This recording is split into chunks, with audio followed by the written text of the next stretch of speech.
If you play one Rebel, you play us all. The playoff race heats up tonight as Oak Mountain comes in trying to chase down a playoff spot and try to take one away from the Vestavia Rebels. Our Rebels back at home after a big win last week. Jim Dunaway, Chad Pilcher here for another night of high school football. Now on a Thursday night with fall break upon us. And on fall break, we find out at this point in the season, our Vestavia team pretty darn good after a win over Prattville. Yeah, it just looked really good last week. 583 yards of total offense and a 54-28 victory. But it wasn't easy. 21-21 at the halftime. And then Vestavia's offense just came out big time in the second half, led by Carson Purdy, who was just outstanding last week on the ground, 145 yards rushing, 2 touchdowns, and he had a couple of really big runs that really sparked that Vestavia offense. Still a little banged up in positions, but we get a star back on defense in Owen Wilbanks. Yeah, Wilbanks has been out the last 2 weeks, and despite that, is still the second leading tackler for this Vestavia team with 34 tackles on the season. But somebody who's really stepped up in his absence is Walker Hogue. Last week, in the win against Prattville, Hogue had 13 tackles in that game, a tackle for loss. He just stepped up big time after changing positions to fill in for Wilbanks, but now he'll move back to his more natural position as Wilbanks comes back into the fold. Before we meet the starting lineups, I want to give you a chance to sort of set the table tonight. Oak Mountain, they're 3-3 on the year. They need a big region win tonight, and for Vestavia, they need to keep things rolling to keep their playoff hopes alive. Yeah, Oak Mountain has had one regional win against Tuscaloosa County. Otherwise, they've had a tough go of it, and their schedule's about to get a lot more difficult. All right, we've got our national anthem about to start here right now, so let's listen in and enjoy the Star Spangled Banner performed by the band.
As always, a great job by our high school band with the national anthem. Let's meet the starting lineups tonight for the Vestavia Rebels as we get ready to take on the Eagles from Oak Mountain.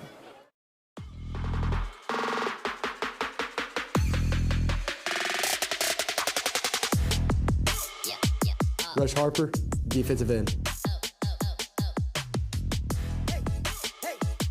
Haynes Bridges, nose guard. Josh Arundel, defensive line. Paxton Nussery, defensive line. Parker Simpson, cornerback. Matthew Patillo, corner. Gray Manown, linebacker. Maddox Vickers, linebacker. Daniel Richardson, linebacker. Owen Wilbanks, safety. Walker Hogue, safety.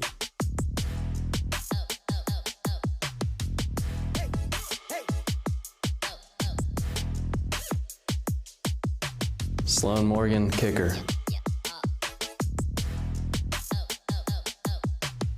Copeland Styles, offensive line.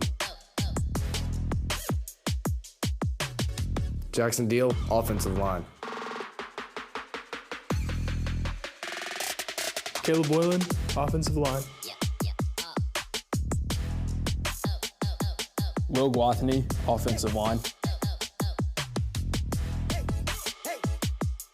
Pearson Tucker, offensive line. Will Ainsworth, tight end. Zach Laws, receiver.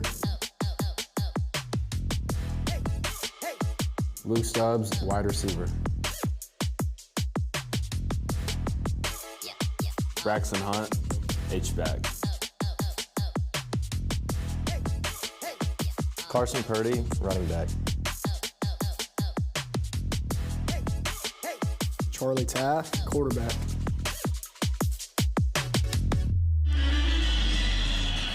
That's Vestavia's starting lineup tonight as they take on Oak Mountain. The Eagles come in 3-3 on the year, 1-3 in the region. Vestavia, of course, 4-2, and right now holding on to that third place in the region race. Let's talk a little bit about Oak Mountain before we get to the coin toss and introduce you to the captains. They got a two-way star that is absolutely a superstar. Jaden Aparicio Bailey, number 3. You're going to see him all over the field tonight. He'll be playing in the secondary as a defensive back. He'll be playing wide receiver, and they will get him the football. This young man is just a junior. He's actually the stepson of Oak Mountain head coach Shane McComb. And if you look at the list of offers, he has been offered by over 30 schools. 13 of the 16 SEC schools have offered him, as has Clemson, Michigan, Oregon, USC. Every big boy you can imagine has come in and wants this young man to come play for their football team. And when you see him on the field, he looks the part in the uniform, and then when he plays. And that's really been one thing since losing to Prattville a couple of weeks back. They've made the decision to play him both ways. So Aparicio Bailey will be playing both ways tonight, presumably, as he has the last couple of weeks, and he is a dynamic playmaker. He's jersey number 3 for Oak Mountain, and he's got 3 interceptions on the year and a handful of touchdowns. He's a do-it-all player, and that's why everybody in the SEC wants him. A good look at our captains tonight. That includes on the offensive side, right tackle Pearson Tucker is out there, and you also have number 34, that's Greg Gardner, who's out there. Gardner is out there tonight as well. On the defensive side, Rush Harper is a captain tonight. And so, too, is number 3, Owen Wilbanks, who's coming back despite a back problem that cost him a couple of games this year. And he's the leader of this defense. He's the quarterback of the defense, playing back there at his free safety position. And it's a position in the secondary where Vestavia does not have a ton of depth, either at the linebacker or the secondary positions. So big to have Owen Wilbanks tonight. We'll see how much he plays as they work him back in rather slowly to make sure that they have him for the stretch run of this season. But good to see him back. Also, there's a possibility that Grayson Harper could play a little bit for the Rebels tonight on offense. Obviously, he was having this outstanding year until going down against Thompson with an injury. And then the other part is Nick Williams, who had a big game last week as well. He is questionable tonight, so we'll have to wait and see if he comes out and has an opportunity to play in this football game. Our captain's about to make it out and decide the coin toss here as head coach Robert Evans walks over and gives them some last information. Looked like he gave them the sign, if we win the toss, we want the football. That's something Coach Evans loves to do, correct? Get started fast, get going, and it's an offense that was really dynamic in the second half last week, which is what allowed Vestavia to pull away from Prattville. Last season, too, Vestavia defeated Oak Mountain 42-14 in the game in 2024, but it was a slow start offensively for Vestavia. Had some misses, had some miscues, and really didn't get going as quickly as Coach Evans would like to, so that's why he wants to take the football tonight and try to score early. One of their captains for Oak Mountain in those very Ole Miss-looking uniforms is their running back, Marty Myricks. He's a guy to keep an eye on tonight. He's averaging 102 a game rushing the football, and he's got 7 touchdowns on the year. He's big number 1 there in your picture. A great look inside at the captains tonight on this Thursday night. Short week for both teams. Coming off a battle with Hoover last week was Oak Mountain, and then, of course, Vestavia with the win over Prattville.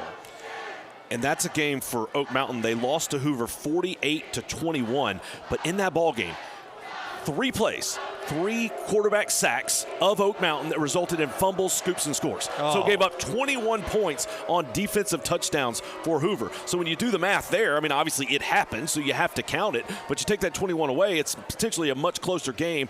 Oak Mountain's the type of team, they can't afford to have those types of turnovers and certainly not give up defensive scores and still have a chance to win a ball game. But that really bit them last week against Hoover. All right, there's the coin toss, and we'll get the Rebels coming onto the field in just a second. Great time to remember, by the way, Vestavia will get the ball to start with. I think Oak Mountain won the toss, and they deferred to the second half. Before the Rebels take the field, we'll remind you that you can support Vestavia Hills Athletics by shopping online at the official Rebel store. Visit onerebelathletics.com. That's onerebelathletics.com. All you do there is click on Rebel Shop. At that point, you can pick from the great Rebel gear. Peter Millar, Nike, Viore, and Johnny O. It's all right there at onerebelathletics.com. The hype is inside the stadium, and now all we need is our Rebels to make it through the mountains and get a W tonight. So let's bring them on the field right here. Please welcome your Vestavia Rebels onto the turf tonight at Buddy Anderson Field and Thompson Reynolds Stadium.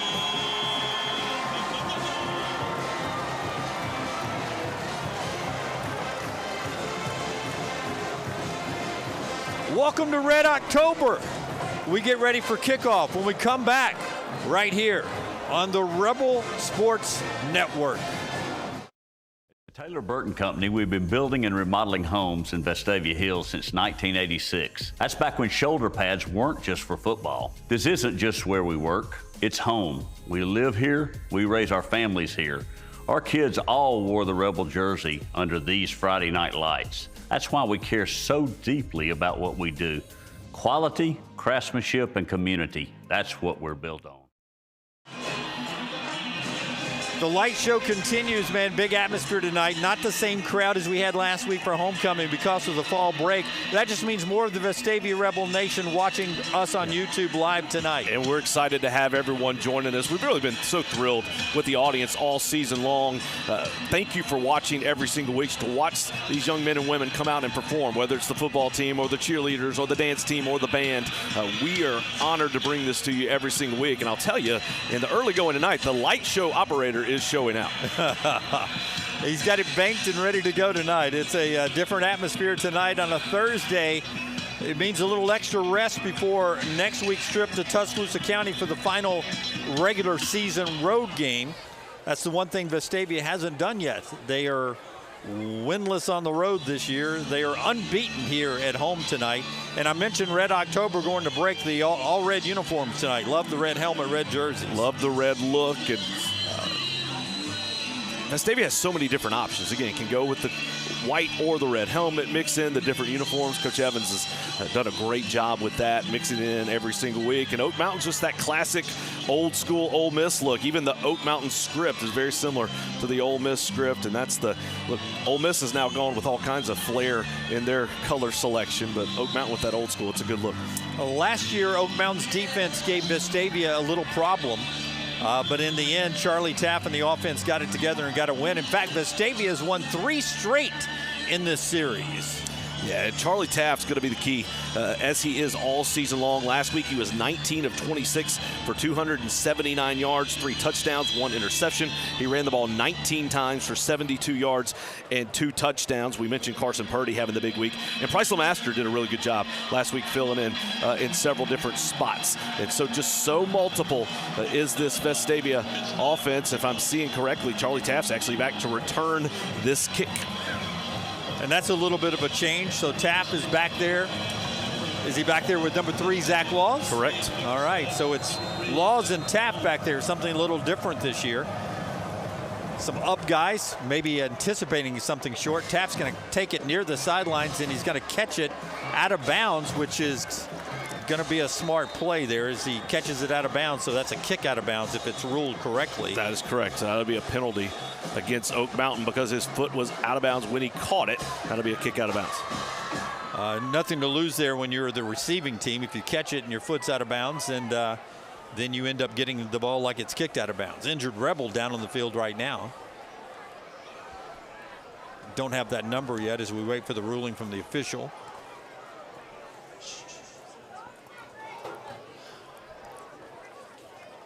One thing Coach Evans has talked about is that's actually Walker Hogue, who we talked about in the pregame, having such an outstanding week last week. And he's going to be limping off after that opening kickoff.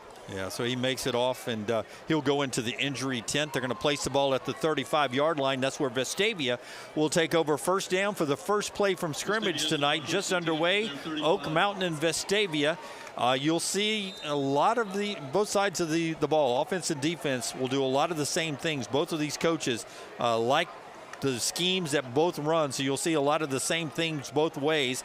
We start things off with Vestavia, a little off-tackle run. It's going to pick up about a yard, and that's Boylan on the run for 1. And Coach Evans emphasized this week how fast he wants the offense to go, especially in the early going of this ball game. You see the shifts, and Vestavia ready to snap the ball. Empty backfield. Now here comes Boylan back across the formation. Fake, and Tapp's going to keep it. He's to the 40, out to the 45, almost to midfield, where he's going to get stacked up, but that's a Vestavia first down. Just a really good start running the football for Charlie Tapp. Picks up 10 just like that, move the sticks, and quickly Vestavia will get back to the line of scrimmage. Out to the 48-yard line. First down of the night, 1st and 10 for Vestavia. Quick handoff to Boylan again behind some big blockers on the left side. Nice little burst, going to get down to the Oak Mountain 46-yard line where he's going to be marked, and Vestavia lines up quickly again, and they're ready to snap the ball at 35 seconds on the play clock. They get it off at 33. Taft's going to keep it. Nobody home on the other side. Another first down, and he works his way inside the 35. They're going to put his knee down at the 35, and that's another Vestavia first down. And the run game really effective in the early going. Grayson Harper is back in the ball game. You see him number 8 right there in the slot on the offensive right side. Taft's going to keep this one, looks to swing it out to Boylan, just overthrows him incomplete. Faked it to him and then was throwing it back to him on a little swing pass, and it falls incomplete, 2nd down. So for Oak Mountain, they get to take a little bit of a breath. This has been a fast-paced start. And let's go to the offensive keys to the game for Vestavia coming in tonight. The Rebels really want to play fast. We talked about it and take shots early. And we've seen there, that was on the wheel route trying to go down the field to Noah Boylan taking that shot. Vestavia may have got Oak Mountain to jump off sides. We'll see if there's procedure, if it was an offside jump by them, which will help make up for the incomplete pass. They're going to talk things over and mark this off against Oak Mountain. That's 5 free yards there with a good little shift. And you may ask, why do they shift? Why do they do that so often? Does it really work? There it is. It absolutely works if the defense is not cued in, and so that's just a free 5 for the Rebels. Look at this formation stacked there, and they're going to hand it right off, and now we're going to get a procedure penalty going back. I don't know if the center was late on that because we got basically the whole right side of the line jumped before the ball was snapped, and that's going to give them that 5 yards right back. Behind the sticks, it's 2nd and 10. So mark it forward 5, mark it right back. So those all cancel themselves out. 2nd and 10 for the Rebels. 2nd down and 10, right in front of a massive Oak Mountain band, which, by the way, lines their band up right at the 50-yard line, basically. So they're pumping out the music right into Charlie Taft's ear as he stands behind center, takes a snap, looks near side. Now he's going to throw back for a swing that is read perfectly over there by their big defender, number 12, J.C. Swinder. He's 2nd on the team in tackles for them. He read that little throwback screen perfectly. Just really well done on that play. Nothing doing, no opportunities for the Rebels, and tried to get the ball to Grayson Harper, get him involved. And again, it's so nice to see him back in the game. Before his injury, he had 15 catches for 327 yards and 3 touchdowns. 3rd and 12, Taft straight pass, throws at the sticks, first down. Good throw and catch over there. And that's going to be 14, Luke Stubbs on the reception for the first down. Great route. Just outstanding execution on that play all the way around. Taft put his foot in the ground, let go of the football, and delivered a perfect strike right past the sticks. Taft on the keeper, fakes out the defensive end. He's got some running room, working for the goal line. Charlie Taft, touchdown, Vestavia. And that was just an incredible run that time by Charlie Taft. He had a little stutter move right at the line of scrimmage that allowed him to get around the defender. And then as he's going for the end zone, he cut back against the grain, walks into the end zone. Good start for the Rebels. That was one of those keepers that was set up by so many misdirection play calls from Josh Franklin that your head's swimming on the defensive side, and Taft did a good job of making the defensive end miss and taking it to the house for 6. Extra point, kick is up. It's through the upright, it's good. Morgan puts it through, and it's 7-0 Vestavia, just like that on the first possession. The defense takes the field when we come back on the Rebel Nation Sports Network. Baptist Health is on your team. From everyday care to life's emergencies, we've got you covered. Baptist Health, on your team, on and off the field. 1 drive, 1 touchdown for Vestavia. Charlie Taft does the job. He came into this game with 9 passing touchdowns and 9 rushing touchdowns. So that's his 10th rushing touchdown of the year. It's pretty good, and we still have several games to go here in this regular season. Taft's been a guy that's just had a phenomenal year. He's been such a leader for this team and can throw it, can run it, just so multiple, and it makes this offense dangerous. Morgan kicks this thing off. It's going to make it to the end zone. We'll get a touchback, and that's where Oak Mountain will start over. And you mentioned Charlie Taft and how good he is. We got to bring up Oak Mountain's quarterback now, Charlie Vaccarella, who is a guy who's only a sophomore, but he gets a little comparison to Charlie Taft. Yeah, he's a guy that young, he's learning, but Coach Evans really thinks very highly of him, and he's very familiar with him as well. Charlie's dad, Brent Vaccarella, actually played here at Vestavia Hills High School with Coach Evans, so someone he knows well, a former teammate, and Coach Evans very happy to see Brent's son doing so well at Oak Mountain, and just a sophomore. They line up in the gun, as I said, a lot of the same formations that Vestavia runs. Oak Mountain will try to do the same. They try to get a little blocking out in the flats there, and going to be tackled very, very well out there by a couple of Vestavia players, including number 4 Parker Simpson, who's out there and fought through some blocks. And let's look at the keys to the game for Vestavia's defense. Control the line of scrimmage. Vestavia feels like their defensive line has a chance to be really dominant tonight against this Oak Mountain offensive line, and then play assignment football, tackle, be in the right spots. Vaccarella is going to sit there, look, he's got some time. Now he's going to scramble, throw downfield, may have a guy open, just going to slightly overthrow the bunch, and it falls incomplete. And talk about playing assignment football. The Rebels are lucky there. That was a good job by Vaccarella. It was only 3 men rushing, keep everyone back in the secondary. That means he had to buy time. He didn't have to rush to get rid of the football. And in the secondary, the Vestavia defense looked in the backfield and kind of came up more than they would like to have. That allowed the Oak Mountain receivers to get behind them, and they are fortunate there that ball fell incomplete. Into scramble mode there, and Knight and Lemons both ended up at the same place on the field for Oak Mountain. They probably would have preferred one and not both of them there, leading the defenders to a big bunch, and the pass falls incomplete, setting up now a big 3rd and 9 for Oak Mountain on their first drive. Vaccarella gets it off far side. It is complete, but just short of the first down as the initial contact made over there by a couple of Rebels, but the guy getting up off the pile first, or last in this case, is Parker Simpson, but he was helped out by a bunch of Rebels to hold him short of the first down. That was a nice run after the catch by Marty Myricks. Really accelerated, tried to lower his shoulder and pick up that first down. Got about a yard short, and Oak Mountain's going to bring on the punt team. It's less than a yard, so you got to be on alert here, not just for the fake, but again for a shift that could draw them off sides. So Vestavia's going to keep the defense on the field, but Charlie Taft is back, standing about the 33-yard line to receive the punt. It is a punt. It's a nice punt, good hang time. They're going to let it hit the ground. It's going to take a nice sideways bounce, no return. It'll go out at the 42, and Vestavia will take over for there. So the defense does their part. No first downs, 3 and out. And now the offense is back on the field. 7-0 score. And that's the key, is they came up with a nice stop on first down, kind of set the tone for the way that this ball game started. And now the offense, I think you'll try to see them continue to go super, super fast and set the tempo of this ball game. All right, so the offense is back out trying to roll it again, this time inside pitch, and a nice defensive play staying at home for Oak Mountain, but Grayson Harper getting that little inside shovel pass, and Oak Mountain not fooled. Positive yards, gets 3 yards, but still not maybe the big hitter they hoped it would be. Line back up, ready to go on a 2nd and 7.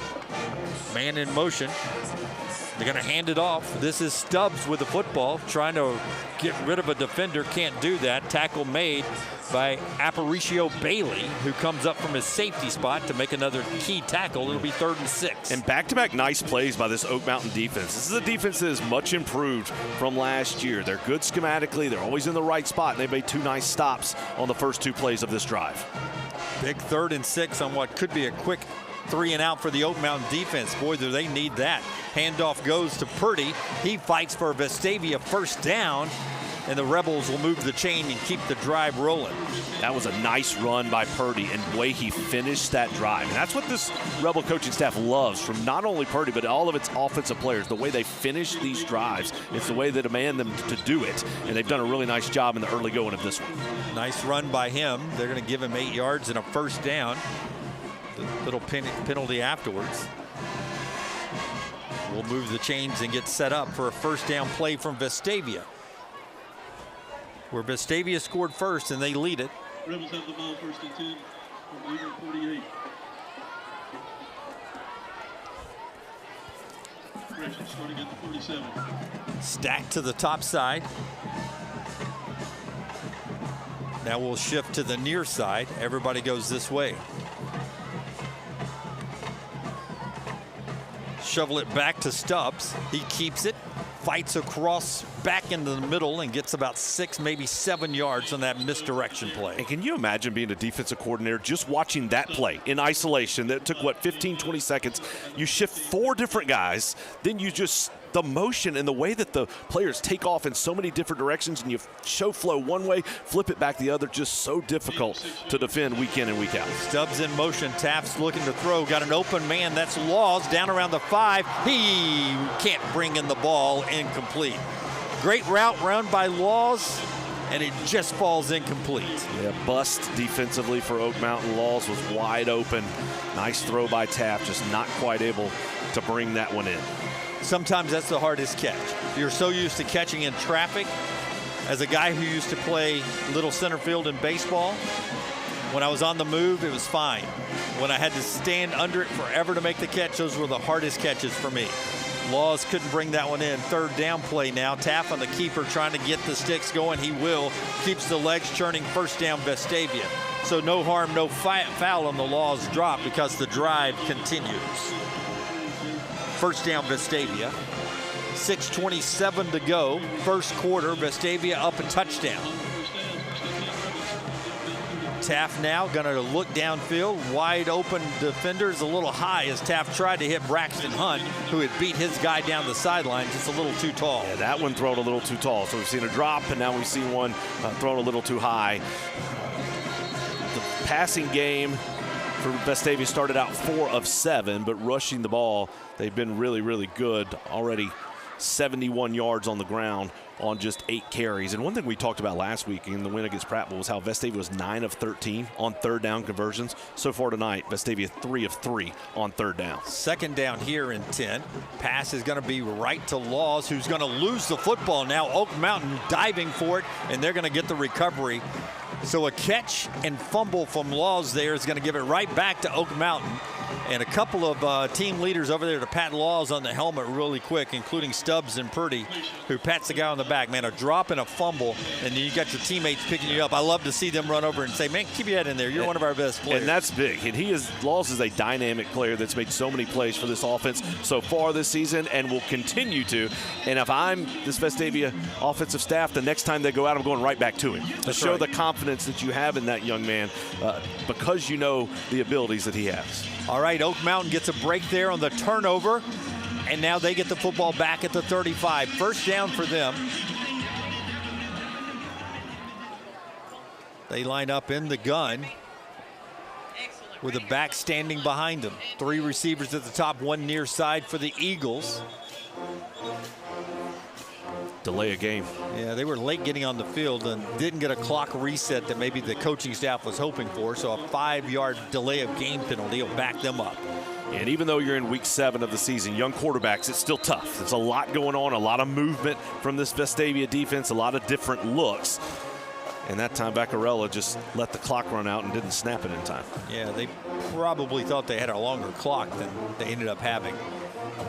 Little change of possession without a commercial TV timeout. Vaccarella on the keeper this time is going to go sliding to the ground. Almost, and he does get the 5 yards back, so they'll mark it at the 35 when he started his slide, and that'll set up a 2nd and 10 now, so he gets those 5 yards back. But that was really nice recognition that time by Vaccarella. Good pressure by Vestavia to the outside, good coverage downfield, so he tucks it and picks up yardage. 2nd and 10, they hand it off to their big running back right here, and that is, of course, Myrick's, who fights forward for some positive 5-yard gains for the Eagles there, and that's going to put them in a manageable 3rd down position. And now we see Jaden Aparicio-Bailey come into the ball game like we knew he has. He's been given opportunity. You see him right there to the right side of your screen. Number 3, he's going to be lined up to the near side at a split end. They're going to look his way. He's on the numbers, and matched up with him is Patillo down here, a little one-on-one.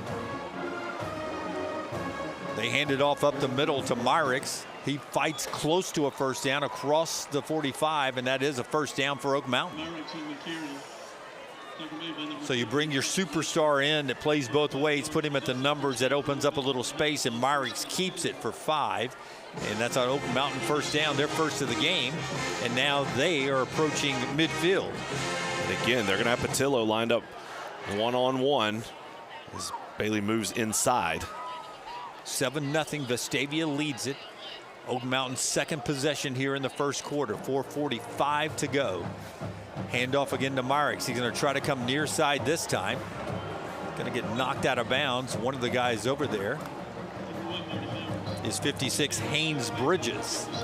Bridges is over there. So too was Patillo and Hogue.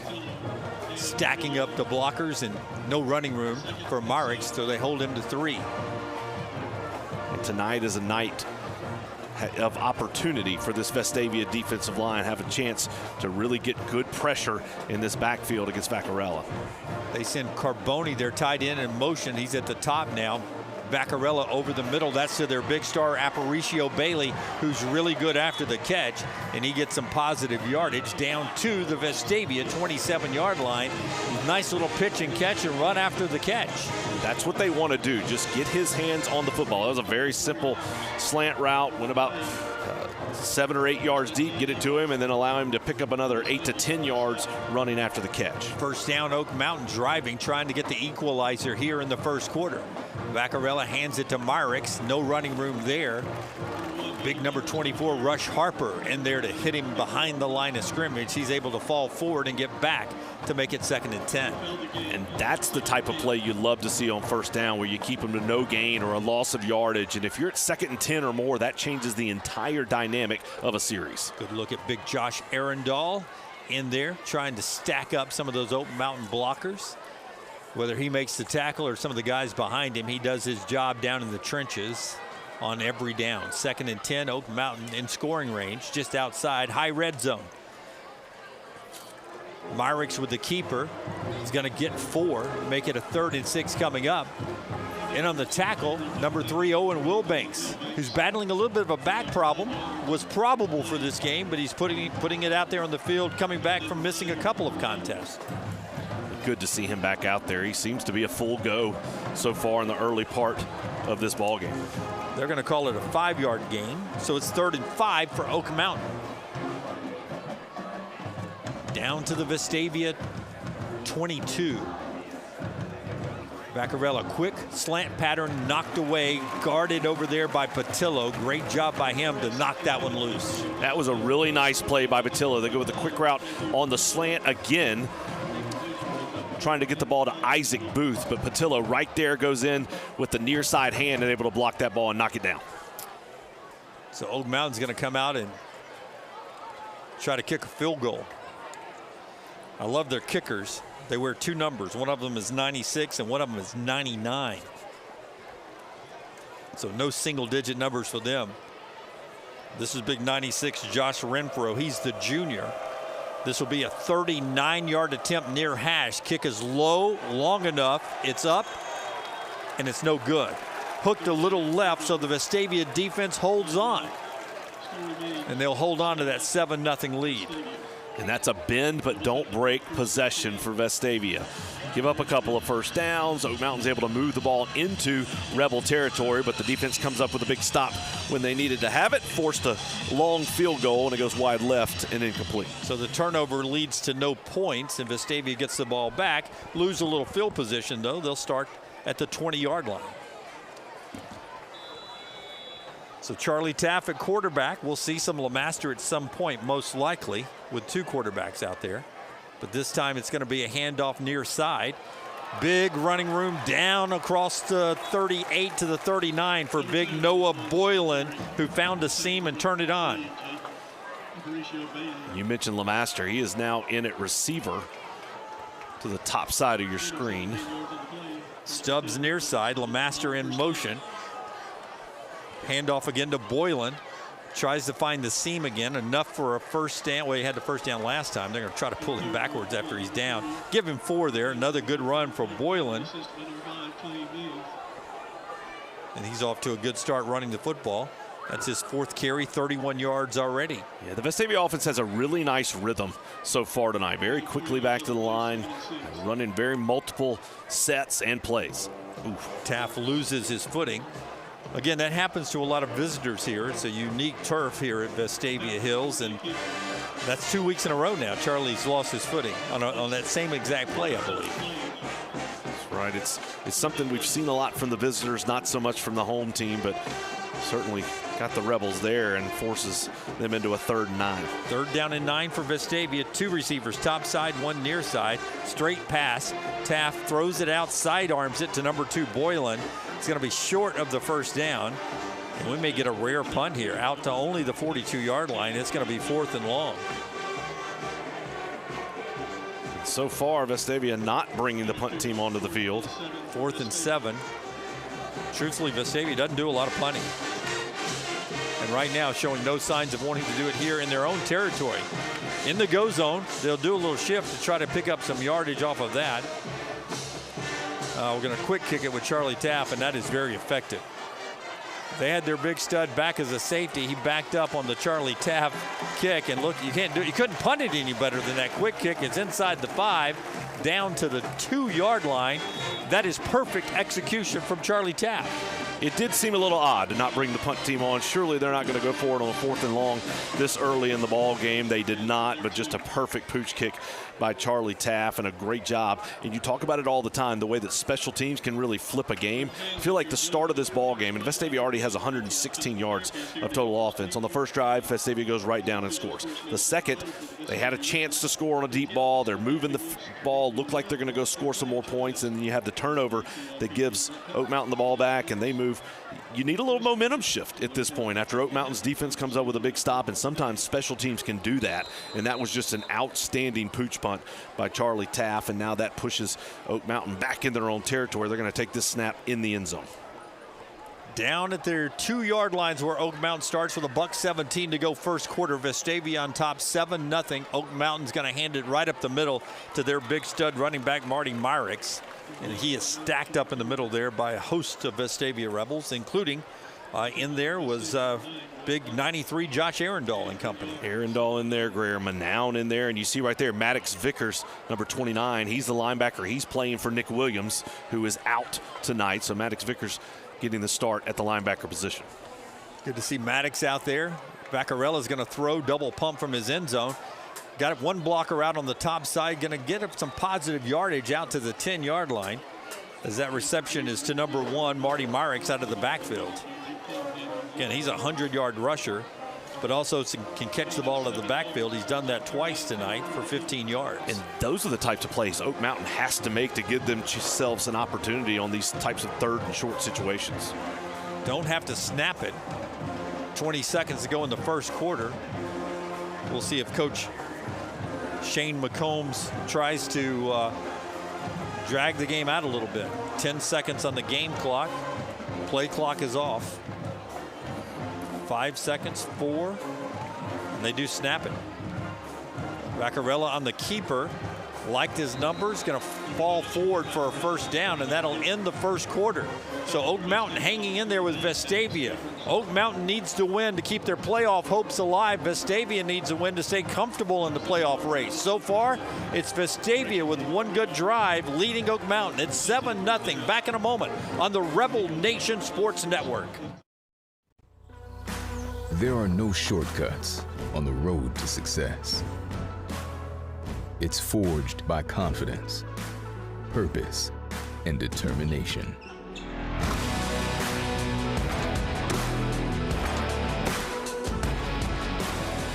Everyone has potential. Few have the power to unlock it.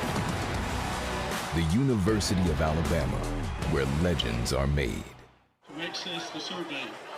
As always, we appreciate your good look at the turf here at Thompson Reynolds Stadium, Buddy Anderson Field, and we break the huddle with a 7-0 lead ready to go in the second quarter. What do you think so far? Just a little good one drive, and now we've settled into a little back and forth. Back and forth, and you're waiting for which team is going to make the next big play. And I'm impressed with Oak Mountain, the way they've been able to pick up a couple of first downs, move the sticks. If Vestavia gets a 3-and-out on that first drive, they're going to get great field position. Instead, Oak Mountain converted on the big third down. That was a really nice run by Vaccarella to lower his shoulder, push ahead to get past the sticks, and now they've got an opportunity to put a drive together. But for Coach McComb, if you told him it's only going to be 7-0 at the end of the first quarter, I think he would have taken that, especially knowing he had a chance to get some points himself, but just didn't convert on a field goal. Especially after that first drive. Vestavia's got 116 first quarter yards, but only 7 points. Vestavia was 68 yards in the first quarter. They've got the ball, first down, Vaccarella over the middle, throw and catch, another first down for the Eagles. That's to the big man, Jaden Aparicio Bailey, for the completion. And they're going to bring it back. It's going to be a holding against Oak Mountain, and that he's a game changer. I mean, just having him out there running routes, I mean, that is an elite D1 prospect on both sides of the football, and it makes it really difficult to do anything down the middle of the field while he's playing free safety. But when you put him in there at receiver, he is tough to defend, and he's now been open 2 different times, and they've been able to get him the football. As I watched some Oak Mountain games online, I was like, man, they run a lot of the same stuff that Vestavia runs, both offensively and defensively. They look a lot alike, and so far they've found a couple of schemes that have worked against this Vestavia defense for no points so far, and that holding penalty is going to back them up inside their 10 at the 7, where it's now first down and 17. They'll try to get some yardage back with a simple handoff to Myricks. That's going to lose yardage. Big tackle over there. Ushery is in there. Good pursuit, and it just shows you the difference that a penalty makes and how that affects a drive. Vestavia had been playing man-to-man coverage on these receivers. That time they went into a zone because you've got a first and almost 20, and so you can give a cushion and try to keep everything in front, try to run the ball there, and just a nice pursuit by Ussery. When you scout this team, Ussery, Bridges, and Arundel is supposed to have a big night tonight. The 3 guys with their hands in the dirt right now on this big second down play. Pressure up the middle. Every quarterback hates that. Vaccarella, it's tipped. It's intercepted. Heading towards the end zone. That's another interception from Daniel Richardson, I think, who had a couple last week. Is that who it is, 18? I think it is. Just a great play by Richardson. You're exactly right. It was deflected by Josh Arundel. Good pursuit by Ussery. You talked about that defensive line. They created and started the play. Arundel goes up, gets his hands on the ball, and it falls right into the hands of Daniel Richardson, who runs it back to the 2-yard line. Man, Richardson's become a magnet so far for the football. Couple interceptions last week. Just got one right here, right on the doorstep. Scoring zone for Vestavia as they'll take over right at the 2-yard line. First and goal for Vestavia, trying to put a little space between them and Oak Mountain. Plenty of time on the play clock at 5. 4 as they get set. 3, 2, and they're going to use a timeout here. Transition's pretty quick between a change of ball. This referee starts that play clock really quick, and Vestavia burns a timeout. We'll take one and come back hopefully for a touchdown for Vestavia. This is the Rebel Nation Sports Network. Home base right here in Birmingham, Alabama. We are here treating patients from every generation across the United States and from around the world. We're here for the rookies and the dreamers trying to make a name for themselves. we are here for the achievers. Who are resilient. And won't take no for an answer. We're here for the coaches. Athletic trainers and mentors. Who are shaping the next generation of legends. We are here for you. Aggressively pursuing victory over injury. Back with you at Buddy Anderson Field, Vestavia, after the interception on the doorstep. First down play coming up after a Robert Evans touchdown. Keep it simple. Let's get 6 here, right? I think you're going to see Taft coming downhill with the football. Vestavia loves to run that in these short yardage situations. He has Carson Purdy sitting to his right. Purdy's got 8 touchdowns running the football this year. They'll send Stubbs in motion. There's a missed snap, and Stubbs is going to comfortably fall on it, and that changes everything. That'll be 1st and goal back at the 14. A little miscommunication there. Yeah, and this is the kind of things that really frustrate coaches. You had a great opportunity after the Richardson interception. You're sitting right there on the doorstep, and now you not only were you not ready on the first play, so you had to burn a timeout, but then after having a timeout, talking through the play, you get a bad snap that rolls you all the way back to the 14-yard line. 2nd and goal from the 14 now. Very different situation. Still Purdy back there with Taft, man in motion. Fake the toss, Taft on the keeper, trying to get it back. He does. Touchdown, Vestavia. It opened up for him, and he coasted into the end zone. Give him 6 more. They made it difficult to get there that time. A couple of self-inflicted wounds, but ultimately show motion to the right. And then Charlie Taft keeps it straight up the middle. Really well done by that offensive line, just opening up a huge lane for Taft to run into. Was not touched on his way to the end zone. We'll see if Sloan Morgan can add the extra point as we shift into the extra point position here. Got a little nervous there, but there's a touchdown. We'll get the guys doing the push-ups here in a second. They're decked out with red body paint tonight. The extra point is up. It is good. It's 14-0. Vestavia leads Oak Mountain. Let's see if we can get a good shot over on the sidelines of those guys doing their 14 push-ups as we hold it here, and we'll get to the kickoff. 10:20 to go in the half as some of the students have pulled down, and guys in their boots and their jeans and red body paint getting in position. The lights are about to party. Can you do 14 push-ups? I ask you to do 14 right now. That would be tough. I could do 14. I don't know if I could get. There's 1, 2, 3, 4, 5, 6, 7, 8, 9, 10, 11, 12, 13, 14. I had them at 13. Those noses were like close to the ground. Like, could you have gotten a bean in there in between the track and their nose? I mean, that was well done. Great form. Yeah, good job by the Vestavia student body and the cheerleaders, bringing the hype tonight on a Thursday night where Vestavia leads at 14-0 right now. Don't forget, you get an opportunity to wear the same Vestavia gear that the coaches wear and you see fans wear all the time by going to onerebelathletics.com, onerebelathletics.com, and click on Rebel Shop. And that's your way of supporting Vestavia Athletics right now by shopping online at onerebelathletics.com. Vestavia leads at 14-0. On Oak Mountain. Oak Mountain must win to keep playoff hopes alive for them. Vestavia right now in the playoffs, but need to keep winning. Road game at Tuscaloosa County next week as that kick will go out of bounds, and that'll give them some field position out to the 35. And we're going to get a penalty flag on a little late hit on. This could go against Oak Mountain. I saw a little unnecessary hit there. And that would be a really frustrating penalty if it does go against the Eagles, because they're about to get really good field position after the ball was kicked out of bounds, which is again, talk about things that drive coaches crazy, kicking the ball out of bounds, but we'll see what the second penalty is. Yeah, it's going to be a dead ball foul against Oak Mountain, the receiving team. And so this will be a penalty that'll come after the ball is placed. So not a re-kick situation. You're going to back them up.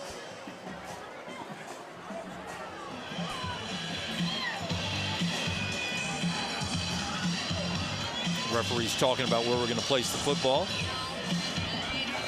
Guys, I would pick the 15. I don't know about you. They're going to pick the 20. 35, they should have been at the 35. They never set it at the 35, okay, as they should have, but then the 15-yard penalty. So kick out of bounds, ball 35. Automatically goes to the 35. 15. Personal foul against Oak Mountain goes back to the 20. I was wondering why we were huddled at the 30. I didn't know what we were doing there. All right, my bad. So it's first down at the 20, and that's where Oak Mountain will start, trying to get some points here. They struggled for points last week or against Prattville. They lost to them 27-6. As you said, they were in it with Hoover, getting 21 against that great Buccaneer defense, but they couldn't hold them under 40 points, and they lost the game last week. Vaccarella on the run here. Nice carry close to the first down markers. He's going to get 9 yards and be 2nd and 1 coming up. And you see there what Coach Evans talked about from Vaccarella, the way he runs the ball. He compared him to Charlie Taff in the way he plays, kind of a younger version, obviously a year younger. It's his first year of starting. Both wear that number 11, but that's a really nice run there by Vaccarella. He's a young man that has a nice future ahead of him at the quarterback position. Good look at Owen Wilbanks, who's toughing it out tonight, back in action. He's one of the captains tonight as well. Old number 3 out there playing defense and making sure everything's in front of him tonight. Second short yardage for the Eagles at their own 29-yard line. Man in motion comes out. Vaccarella is going to take the 2nd and plus situation, throw one over the middle, and it is a beautiful throw and catch to number 8, Kaysen Lemons, who brings it in. That's a big play from Oak Mountain. They made that look smooth. That was a really nice catch by Lemons, and even better throw by Vaccarella, because he took a shot from Warren Martin as he let go of that football, but still stood in there and delivered a strike. That's out to the 46-yard line. Started at their own 20, couple of first downs, and here they are now moving towards midfield. 1st and 10 for Oak Mountain, down 2 touchdowns, 9:13 to go in the half. Handoff is to Myrick's again. He almost broke that one loose, still gets a good 8 yards. It'll be 2nd and 2. And I like the way that he runs the football. Haynes Bridges had him wrapped up a little bit in the backfield, but Myrick's just exploded to pick up very nice yardage. He's now up 7 carries for 20 yards. Yeah, he has one 8-yarder tonight. Again, he averages, though, 102 a game. So he's got to do a lot more to get to that tonight. Man in motion out of that backfield. Myrick's gets it again, though, and oh, great defensive play. Read that one the whole way. Inside there is big number 93, Josh Arundel, and that's just good film work right there. That was really well done. He knew what was coming before the ball was snapped. He went across the face of the offensive lineman, got into the backfield to make that tackle. Just an excellent individual effort by Arundel. Big man got it done. Look inside of his helmet there, and big Paxton Ussery, who's made some plays tonight as well. Those 2 big guys facing a 3rd down as they're going to try to get Oak Mountain off the field here. 14-0 Vestavia on top, 7:58 to go in the half. Empty backfield now. Vaccarella over the middle, caught, complete, down to the 28-yard line, and once again, that's Kaysen Lemons. Lemons has no problem squeezing it over the middle. And they had number 3, Aparicio Bailey, at the top of the screen at the wideout, and what that does, even though he didn't get the football, it changes the approach to the defensive play. You have to change your defensive call as a result to protect against the deep ball, and that's another nice throw and completion for Oak Mountain. 1st and 10 for Oak Mountain. Vaccarella on the keeper now. He's going to bust his way down to the 22-yard line. This is a drive that started back at the 20-yard line after the penalty against Oak Mountain, so they have now gone 60 yards moving the ball up and down the field. This is really nicely done by the Eagles. 2nd and 5 for Oak Mountain. Their best drive of the night. Myrick's on the keeper. He's going to work it down to the 21-yard line. Short gain there, but a doable 3rd down coming up for Oak Mountain. Nice tackle loss in Manown, Paxton Ussery. And these are the types of plays you get the feel in for Oak Mountain. This is probably 4-down territory, which is the way this game has gone so far. So you're thinking about that as you make this 3rd down call. So far, the difference in the game has been a Vestavia turnover that resulted in no Oak Mountain points, an Oak Mountain turnover that resulted in Vestavia points. 14-0, big 3rd down play for the Vestavia defense. Vaccarella, slant over the middle, knocked, almost intercepted. Greer Manown out there almost had him a pick.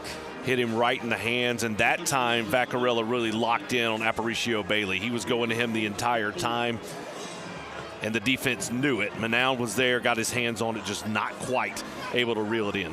After missing a field goal earlier, they're going to keep their offense out there, and it's going to be a 4th and 4 play coming up for the Vestavia defense. Can they keep Oak Mountain out of the red zone? Man in motion, still back in the backfield for protection. Blitz is coming. The pass is high. It's incomplete. Vestavia's defense holds again. We said it was probably 4-down territory. They went for it, had a chance, but that ball thrown too high. And another nice stop for Vestavia. The second time tonight where Oak Mountain's gotten into the red zone, had a chance to potentially get some points on the board, but not able to convert. So Vestavia takes over 1st and 10 at their own 21-yard line.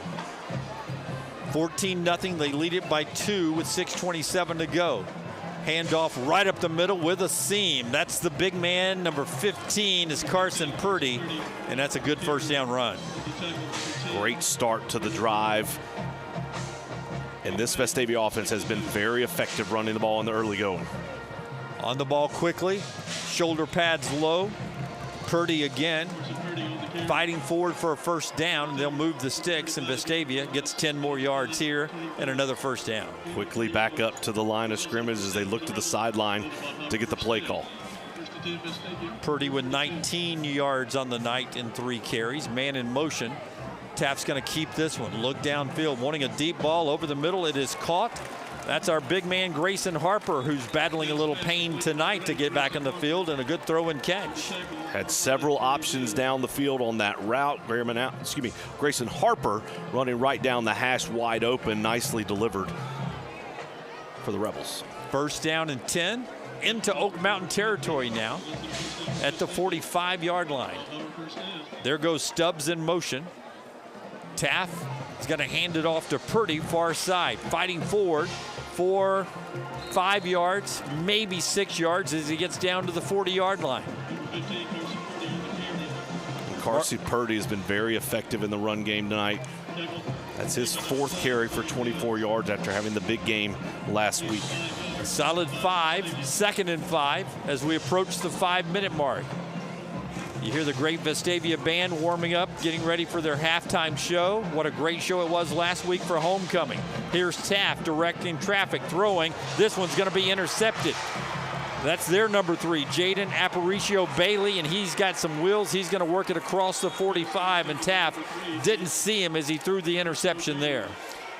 Yeah, that's Charlie Taft's 3rd interception of the season. There are teams that you can make that throw against. You cannot when there's a big-time prospect in the backfield just roaming at the free safety position, and Aparicio Bailey saw that the entire way. The second it went in the air, he attacked and came up with the interception. Charlie held the ball a while, tried to direct some traffic, and he usually doesn't put the ball in harm's way. Oak Mountain gets their 2nd turnover of the night. Last time the defense kept them from scoring. Let's see what the Rebs defense can do here. They start this good field position at their own 47-yard line, 1st and 10 with 4:53 to go in the first half.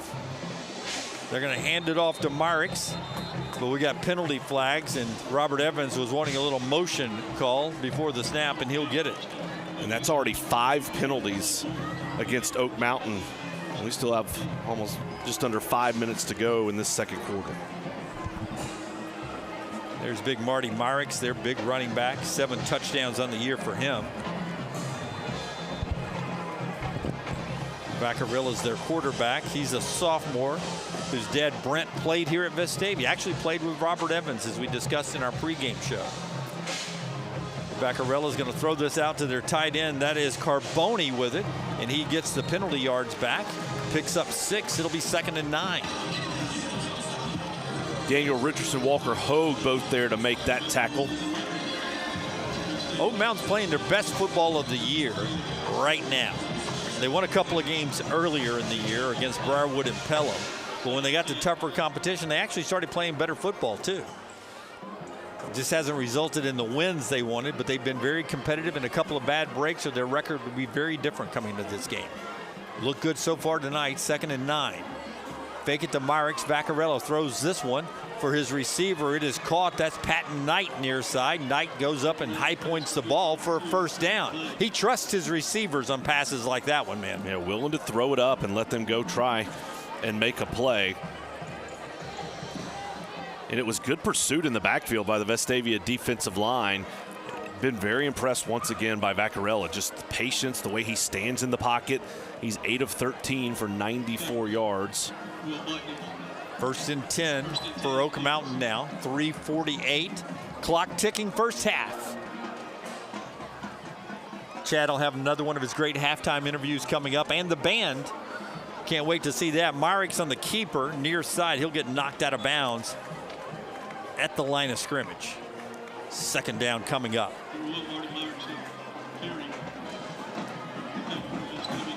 This is one of those nights you feel like you need a big play just to kind of spark this thing. We talked about it being fall break. The crowd not as big as maybe it was the last couple of weeks. And Oak Mountain's doing what they need to do to keep drives alive and kind of keep this crowd quiet on the Vestavia side. Vaccarella on the slant. It is complete. Strong arm for the young sophomore. Gets it out there. Oh, they're going to say it dropped it. So the big four-star prospect, Aparicio Bailey, couldn't hold on to it. Good defense there. As I believe it was Parker Simpson that came up and knocked the ball loose. Did a nice job of reading that ball and getting his hands in there. All right, 3rd and 11.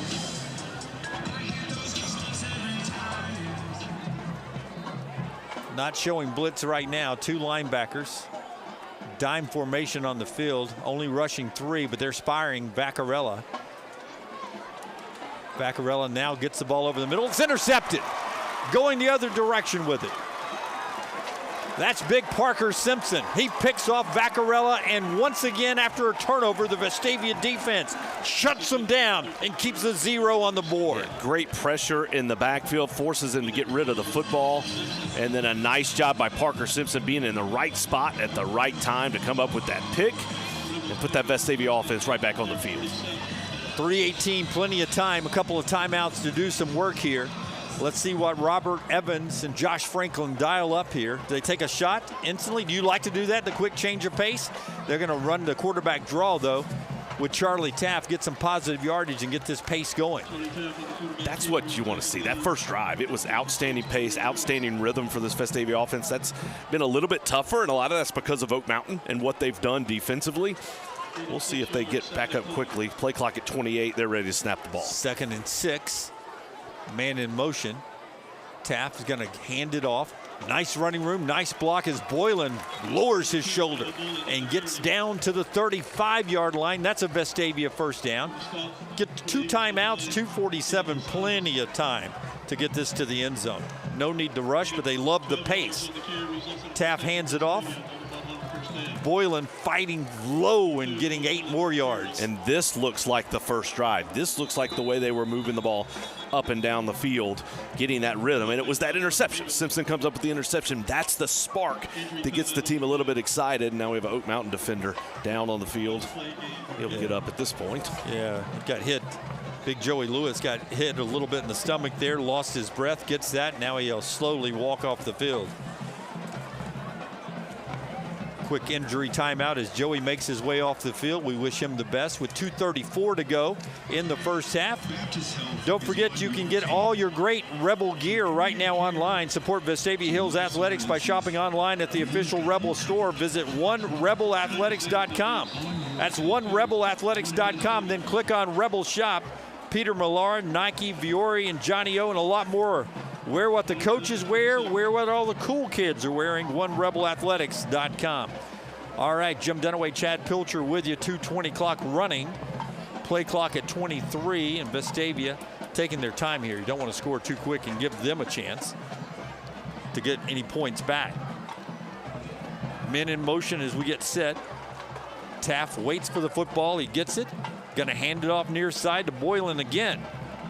Boylan churning those feet, gets down to the 25-yard line. That looks like it's going to be a first down. That's a really strong run by Noah Boylan to keep going. The defense pushing him sideways. He continued to fight forward, needed the 25, and he's able to get there. Correct that. That's Purdy who actually had the run there. So he gets his way down into the 25 for the first down. Purdy will get it again. This time he's going to be stacked up at the line of scrimmage. It'll be 2nd and 10. 1:40 clock running. That was read really well by the Oak Mountain defense. Clay Mills came up to initiate that contact and holds Vestavia to no gain. You like the way I called the wrong name on the running play? Then you backed me up, and then I hung you out to dry by correcting myself. Thank you for being a good teammate. 2nd down and 10. This is Taft throwing near side. It's complete, down and out of bounds at the 13-yard line. Good throw and catch from Taft to Stubbs. First down, Vestavia in the red zone now with a chance to get more points before the half. Yeah, that's Stubbs' first catch of the night after he had 8 catches for 112 yards and a touchdown last week. Taff on the keeper here, looking for some room. He's going to do it again. Touchdown, Charlie Taff. Great blocking on the left side of the line, and Vestavia gets 6 more. And if you're a young football player out there just getting started and you want to see how you finish a run, rewind that real quick and watch the way Charlie Taff finished that run as he got into the end zone. Lowered his shoulder, brought the legs, and that's how you finish a run. All 3 touchdowns tonight from the legs of Charlie Taff. We'll let the leg of Sloan Morgan try to add 1 more point to make it a 21-point lead as we approach the half. Special teams out there. LeMaster to hold. Snap, ball down, kick up. It's good. It's 21-0, but we get a penalty flag. So Coach Evans may consider, do you take it and maybe go for 2, or do you just continue to kick it? Looks like they're going to keep the kicker on the field. So what was it called? Offsides on them? Seems like if we went on and kicked it, we should just take that point right there. We shouldn't have to re-kick it again on offsides, but I understand the rules. Doesn't seem to be a good one, but I understand it. Here we go. Extra point coming up. For clarification, in college and pro football, you can jump off sides and play stays live. In high school, it is blown dead. That's what happens there. The Rebels kick again. It is up, and it is good. I love our rules, man. 21-0. That's Vestavia with the lead. Another Charlie Taff touchdown. Let's take a quick break with Vestavia up 21-0 on Oak Mountain. This is the Rebel Nation Sports Network.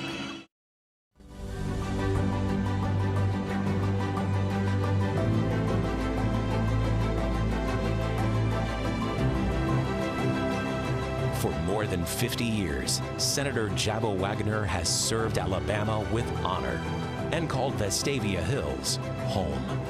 Thank you, Senator Wagner, for your historic legacy of service.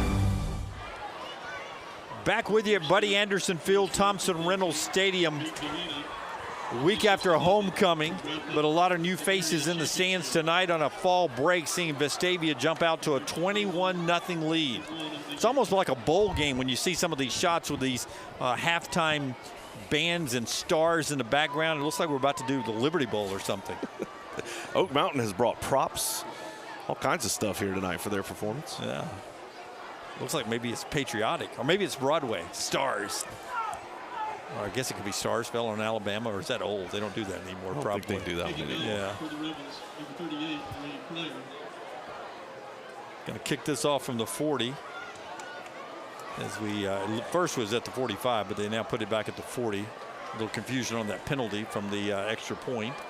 Minute 10 to go, so 70 seconds for Oak Mountain to try to do something offensively. We'll see if they play it conservatively or if they're aggressive here. Again, their state playoff hopes ride on trying to get a W tonight. The kick from Pryor is a good one. Coverage is there, and they're going to have to start their drive at the 20-yard line. Boy, Pryor did a good job of knuckling that one down there, and it just bounced around for a little bit and allowed the coverage team to get there. Really nice kick, really nice tackle by Will Bachnick for Vestavia, and now for Oak Mountain. They have all 3 timeouts, but only a minute and 4 seconds. I think you take some shots, see if you can't get something going. They've had some nice success throwing the football down the field, just haven't been able to back it up, and then ultimately the turnovers have bitten them and made it impossible to put any points on the board. All right, see how Oak Mountain plays this. Down 21-0 here in the first half. Myrick loses his footing a little bit, and it's going to cost him some yardage there as Vestavia reads that one really well. Haynes Bridges with that tackle. Looked like the ball may have come out, but they're going to say he was down before it did. Daniel Richardson, Will Banks, everybody around it there, but a good first down loss for the defense, and it's going to be second down, and that's when you sort of decide, okay, let's get to the half probably. Right. They'll have to run at least one more play. 22 on the play clock, 33 on the game clock. They do have receivers trips to the top, one near side. And Vaccarella is going to throw it, so they're not ready to go to the locker room yet. It's over the middle to their playmaker, Aparicio Bailey, who runs and catches it and gets it out to the 42-yard line, and they'll use one of their timeouts. And that's the cat and mouse game that you play. Do you take the timeout? Do you not? Typically what you'll see teams do is let's try to run a little sprint draw. Let's see if we can get something going on first down. And then if you don't have good success on that play, you'll slow it down, let the clock run, which is exactly what Oak Mountain did. But then you get the big pass down the field, and you're like, well, we probably should have taken the timeout after the first down. So it's just kind of a give or take as you're trying to manage these late half and late game situations. But after that big gain, that gives at least Oak Mountain a chance as they get out past the 40-yard line, still having 2 timeouts. They're Charlie Vaccarella, 9 of 16 tonight for 117 yards, a couple of interceptions. One was tipped and one was sort of forced by the pressure, and then a great read by the Vestavia defender. And that's how Vestavia had the 2 interceptions from them. I mean, Oak Mountain's had nice success, 162 yards of total offense. They've moved the ball against this Vestavia defense. They've just made mistakes in the critical moments of the football game. I would say the key right here is to make sure that Aparicio Bailey is a guy that you keep in front of you. You don't want him to use that 4-star SEC speed against you here. He's at the top of the screen with the pink gloves. Vaccarella being pressured out of the pocket, and he's going to go down. Slipped as the pressure was coming in from big 56 Haynes Bridges, and he closes in and give him the sack. Did a nice job of pursuing in the backfield, and that's going to do it. Well, it was a pretty good half for the Vestavia Rebels. Yep, we kept waiting for bigger plays, bigger plays. All they did was business-like, put 21 points on the board. 21-0. Vestavia leads Oak Mountain at the half. We'll take a quick timeout here, come back and give you a little halftime ceremony, including the Vestavia Hills Marching Band. But right now, a quick timeout with Vestavia up 21-0. This is the Rebel Nation Sports Network.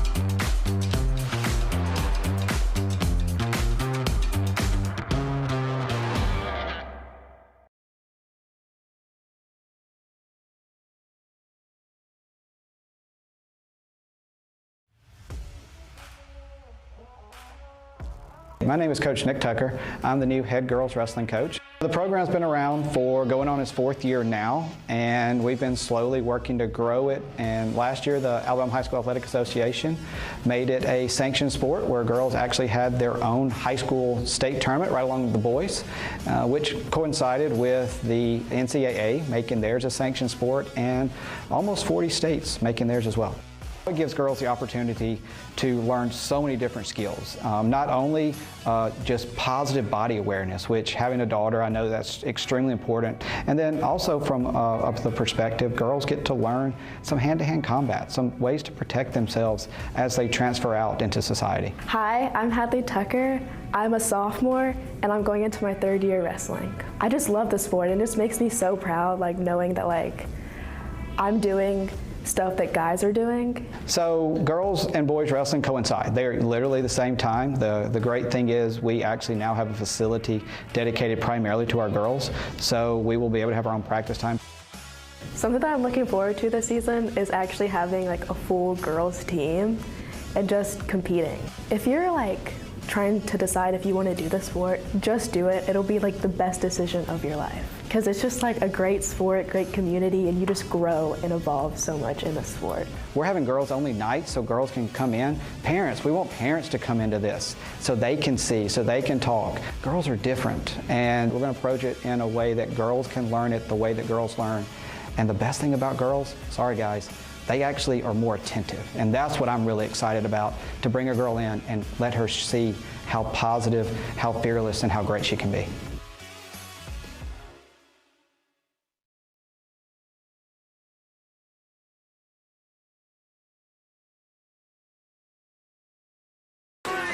Baptist Health is on your team. From everyday care to life's emergencies, we've got you covered. Baptist Health, on your team. on and off the field.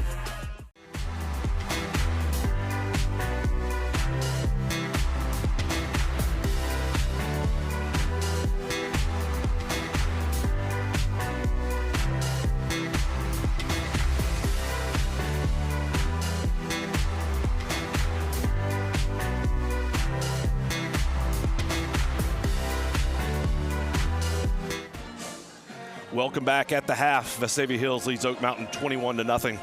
And we are very pleased to be joined by the principal of Vestavia Hills High School, Dr. Blair Abnett. Dr. Abnett, thank you for being here. Thank you for having me. This is year 2 of you as the principal. We're off, I guess, finished the first 9 weeks. How's everything going so far? It's going great. We have had a fast but wonderful start to the school year.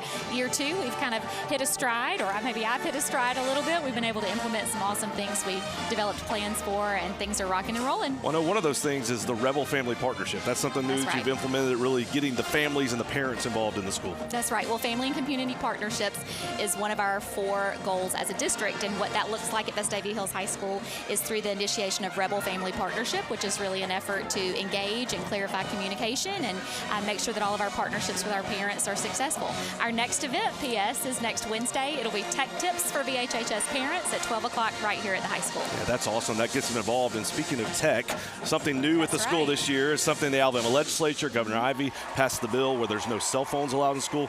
What has that done to the school overall every single day?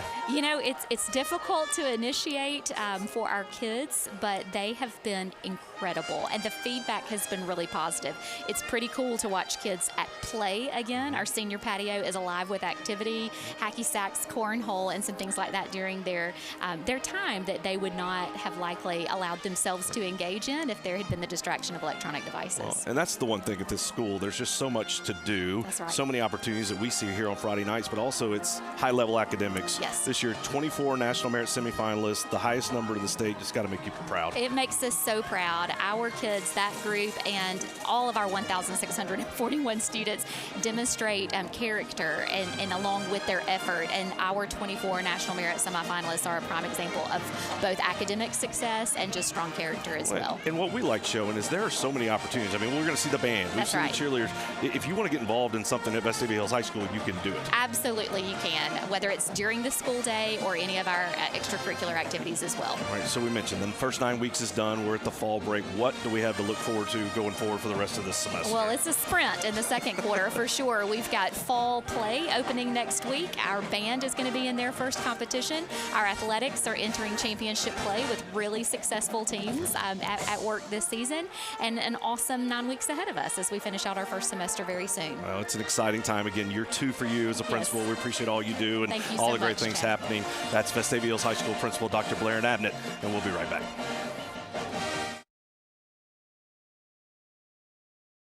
Home base right here in Birmingham, Alabama. We are here treating patients from every generation across the United States and from around the world. We're here for the rookies and the dreamers trying to make a name for themselves. We are here for the achievers who are resilient and won't take no for an answer. We're here for the coaches, athletic trainers, and mentors who are shaping the next generation of legends. We are here for you, aggressively pursuing victory over injury.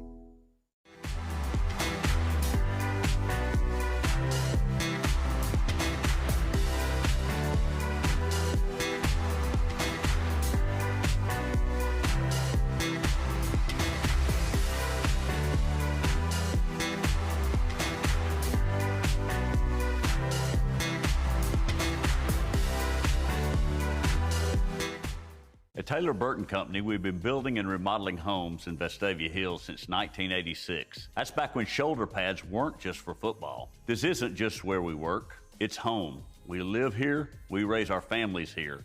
Our kids all wore the Rebel jersey under these Friday night lights. That's why we care so deeply about what we do. Quality, craftsmanship, and community, that's what we're built on. Right when I toured Stanford's campus, I immediately felt a communal atmosphere and environment. A lot of parents, they're looking for a place where their children can come, they can continue to grow in Christ, they can feel safe, and they can be encouraged and motivated. We promise them that when they come, they're going to be surrounded by people who love them, who help them to find meaning and purpose in their life, and who really help them to flourish and become the men and women that God is calling them to be. Out of every place that I could have gone, this was the place for me. Halftime at Vestavia, and always love looking at the visiting bands when they come to town, and Oak Mountain High School out there putting on quite a show.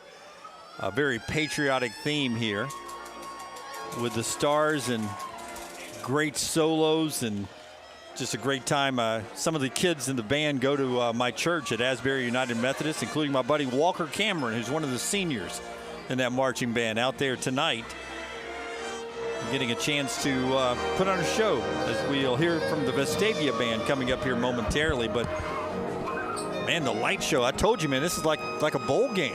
Oh, this has been a great just show tonight all around. It's a lot of really cool stuff happening. Great weather too, by the way. This is, when you think about fall and football, I mean, this is the feel of what happens. And so this has been a really cool night.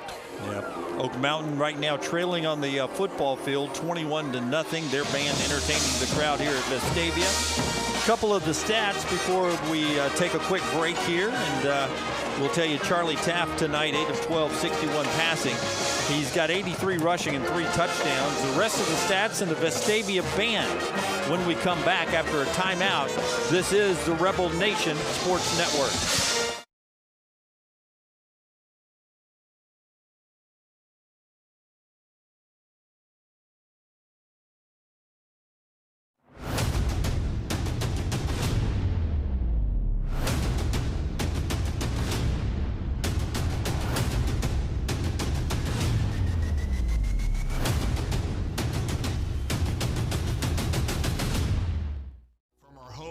Right here in Birmingham, Alabama. We are here treating patients from every generation Across the United States. and from around the world. We're here for the rookies and the dreamers trying to make a name for themselves. We are here for the achievers who are resilient and won't take no for an answer. We're here for the coaches, athletic trainers, and mentors who are shaping the next generation of legends. We are here for you. Aggressively pursuing victory over injury.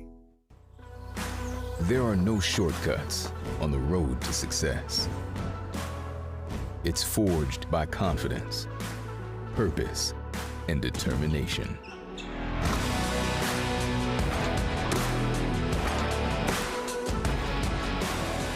Everyone has potential. Few have the power to unlock it.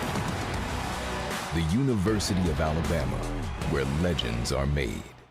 Taylor Burton Company, we've been building and remodeling homes in Vestavia Hills since 1986. That's back when shoulder pads weren't just for football. This isn't just where we work, it's home. We live here, we raise our families here. Our kids all wore the Rebel jersey under these Friday night lights. That's why we care so deeply about what we do. Quality, craftsmanship, and community, that's what we're built on. Had a little cannon fire there to end the Oak Mountain performance there. Vestavia will take the field. We'll listen in. A couple of stats while they get in position there. We mentioned Charlie Taft. He's been the story so far. He's done a great job both running and throwing the football, and had a couple of balls that if they're reeled in, then those stats are even larger. Noah Boylan, nice game. 6 carries, 51 yards, long of 19. Carson Purdy, 6 carries for 26 yards. Luke Stubbs has 3 catches for 32 yards. Grayson Harper back in the lineup tonight, 3 catches, 24 yards. Zach Laws 1 catch for 3. On the night, Vestavia 210 yards of total offense, 61 yards through the air, 149 yards on the ground. 2 fumbles by the Rebels, one of which was lost. 2 penalties for 20 yards, but third down conversions, again, very effective. 3 of 4 on third down. All right, let's listen in to the Vestavia Hills marching band as they put on a halftime show. Just a couple more home games this year. And let's sit back and enjoy the halftime show as we lead it tonight, 21-0 at the half. Major Red Captain is Paul Hunter. Rocket Captain is Mary Pitts, and Rocket Co-Captain is Ella Bush. Color Guard Head Captain is Vivian Shee. Fly Captains are Jayante Runjon and Hannah White. Tonight, we present our 2025 show entitled One Short Day, featuring the music from the hit Broadway musical Wicked. Please welcome the Vestavia Hills High School Rebel Marching Band.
That's the Vestavia Hills High School Marching Band with their halftime show. We've got the second half coming up when we come back. You're watching with Vestavia up 21-0 over Oak Mountain, the Rebel Nation Sports Network.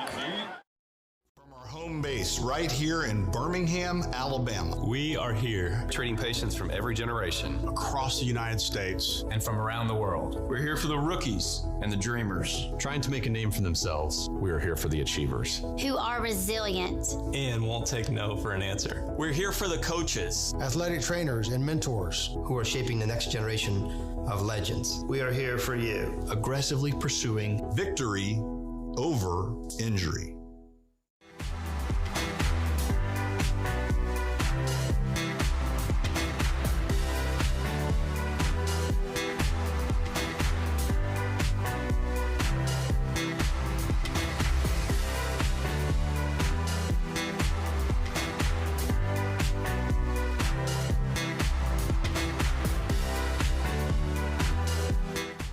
At Taylor Burton Company, we've been building and remodeling homes in Vestavia Hills since 1986. That's back when shoulder pads weren't just for football. This isn't just where we work, it's home. We live here, we raise our families here.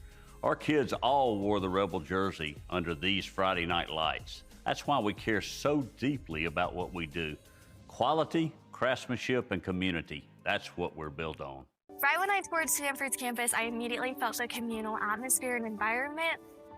A lot of parents, they're looking for a place where their children can come, they can continue to grow in Christ, they can feel safe, and they can be encouraged and motivated. We promise them that when they come, they're going to be surrounded by people who love them, who help them to find meaning and purpose in their life, and who really help them to flourish and become the men and women that God is calling them to be. Out of every place that I could have gone, this was the place for me.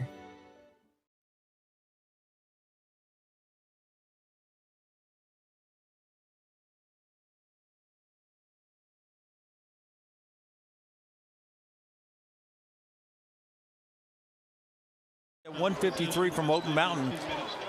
Really competitive game, except for a couple of turnovers that leads to some points for Vestavia. That was really the difference in this ball game, with the 2 interceptions for Vestavia making the big plays. And Vaccarella, the Oak Mountain quarterback, played a strong first half. I thought he did a good job of controlling the offense. He was 9 of 16, 117 yards, but those 2 interceptions ultimately just did them in. The stats that kind of stand out to me are individually. Marty Myrick's. This guy came in averaging 100 yards on the ground per ball game. He has 11 rushes, only 17 yards for this Oak Mountain team. Jaden Aparicio-Bailey, they've thrown it to him 5 times. He's had 2 catches for 47 yards, but a couple times they've had chances to get to him, just haven't been able to quite execute those plays. And this is an Oak Mountain team that came in averaging 19 points per game offensively. They were giving up 25.8 points per game. So despite the fact that you didn't feel like Vestavia maybe had their best, most crisp output offensively, they've done just enough to put themselves in a good position. And then defensively, we talked about the interceptions, but the Vestavia defense has come up with the big plays when they've needed them. They're led in tackles by Parker Simpson. He had 4 tackles in that first half. Paxton Ussery also had 4 tackles and a tackle for loss. And Haynes Bridges, 3 tackles, 1 sack, and 2 tackles for loss. 4 tackles for losses for the entire Vestavia defense. And the offense, 3 of 4 on 3rd down, and compared to Oak Mountain, 3 of 7 on 3rd down. Some of the stats for you as we get ready for the second half. Sloan Morgan to kick it off this time for Vestavia as they lead at 21-0, moving left to right. We're underway for half number 2 tonight on a Thursday. The kick's in the end zone, and Oak Mountain will take over for their first possession of the game. Sloan had the wind at his back and got that one to the end zone. He's going to back Oak Mountain up on the touchback, and that's where they'll try to get some offense going.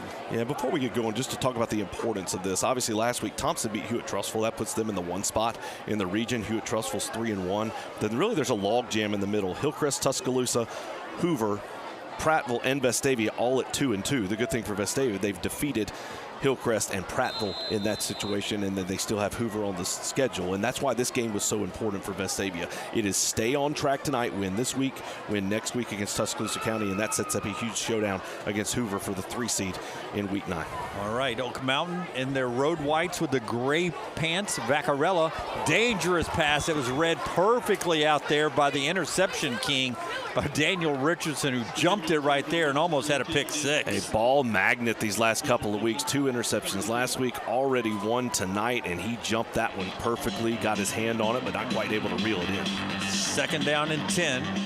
Just underway, 3rd quarter, 21-0. Vestavia leading Oak Mountain.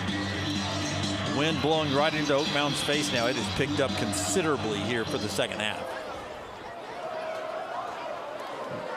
Maybe a whole passing half for Vaccarella. He's swarmed under by the Vestavia defense. A couple of guys back there, including big number 50 Paxton Ussery is there. So too is 24 Rush Harper. Give them each half a sack, and that backs Oak Mountain way up. Just great pursuit in that backfield. Haynes Bridges was back there as well, and Ussery comes up with the wrap up. And just a great pursuit defensively. And this is what the coaches felt like coming into this ballgame. They would have a big advantage, is at that defensive line getting the pressure, and you just saw a jailbreak that time.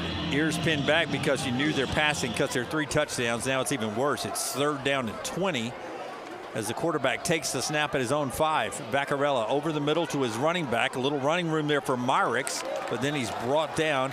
Staying at home there is number 18, Daniel Richardson, who's turning into a real big MVP on this defense. Really good presence of mind by Vaccarella to stand in there. He was in his own end zone as he let go of that football, getting hit by Ussery and Bridges.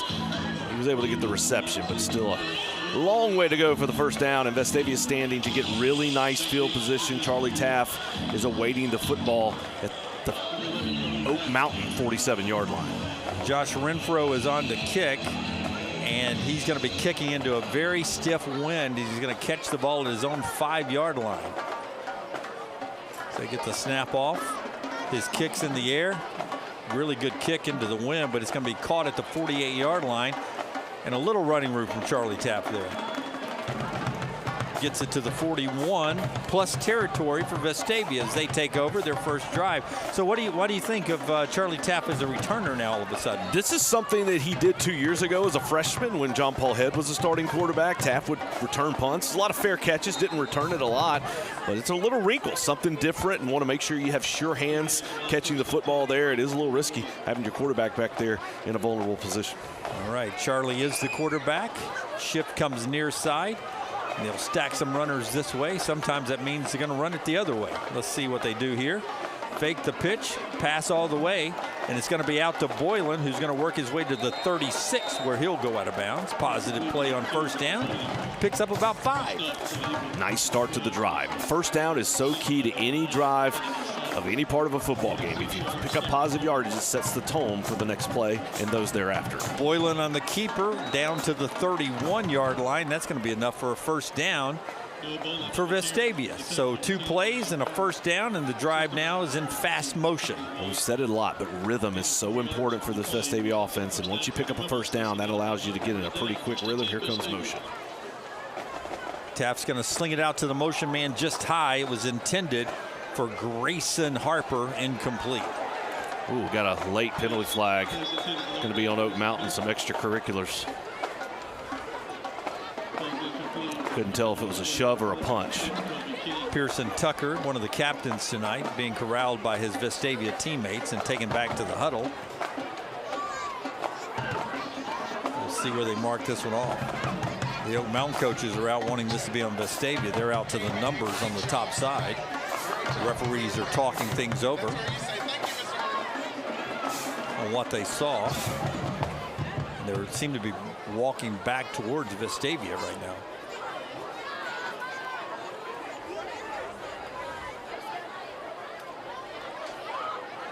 Personal foul. Okay, personal foul on Oak Mountain. And they're going to take it back to the 31 and do 15 yards from there down to the 16-yard line. And so that's a little dead ball foul on Oak Mountain, and it's going to be a first down for Vestavia at the 16. For Oak Mountain, you felt like they needed to play a sharp, really crisp game, and they just had too many mistakes so far tonight. Boylan on the keeper off the right side, gets the pads low, and he's down to the 15. We're going to have another late flag here. There's a late push. Yeah, we're going to get flags both ways here. This is going to offset. Ainsworth was entered a little bit with one of their guys. Yeah, Peyton Gamble for Oak Mountain. Yeah. And this is where the officials really need to get a hold of this football game at this point. Gets a little push back and really cost yourself 15 yards there. You're going to get from Vestavia with a little offsetting penalties. Dead ball, personal foul on Vestavia. Dead ball, personal foul on Oak Mountain. And you see both coaches walking out on the field, neither one of them very happy with their teams at this point. Later in the season, got a long weekend ahead, and boys are acting up a little bit. Need to calm down. 1st and 10, the ball at the 17-yard line. Motion man, inside pitch to Grayson Harper. Corralled by that Oak Mountain defense for only a couple of yards. One of the Oak Mountain players got rolled up on in there, and he's going to be tough, slow to get up there. As that tackle went to the ground, big 56 Joey Lewis got rolled up on. That's the second time tonight he's had a situation. He took a punch gut earlier, got his breath back quick, but this was a scary play as they rolled up the back of his legs, and he went down pretty quick. He's down on the field. Let's do a quick timeout here with the injury. This is the Rebel Nation Sports Network. There are no shortcuts on the road to success. It's forged by confidence, purpose, and determination.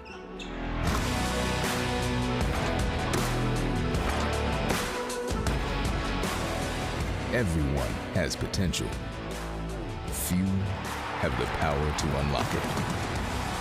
The University of Alabama, where legends are made.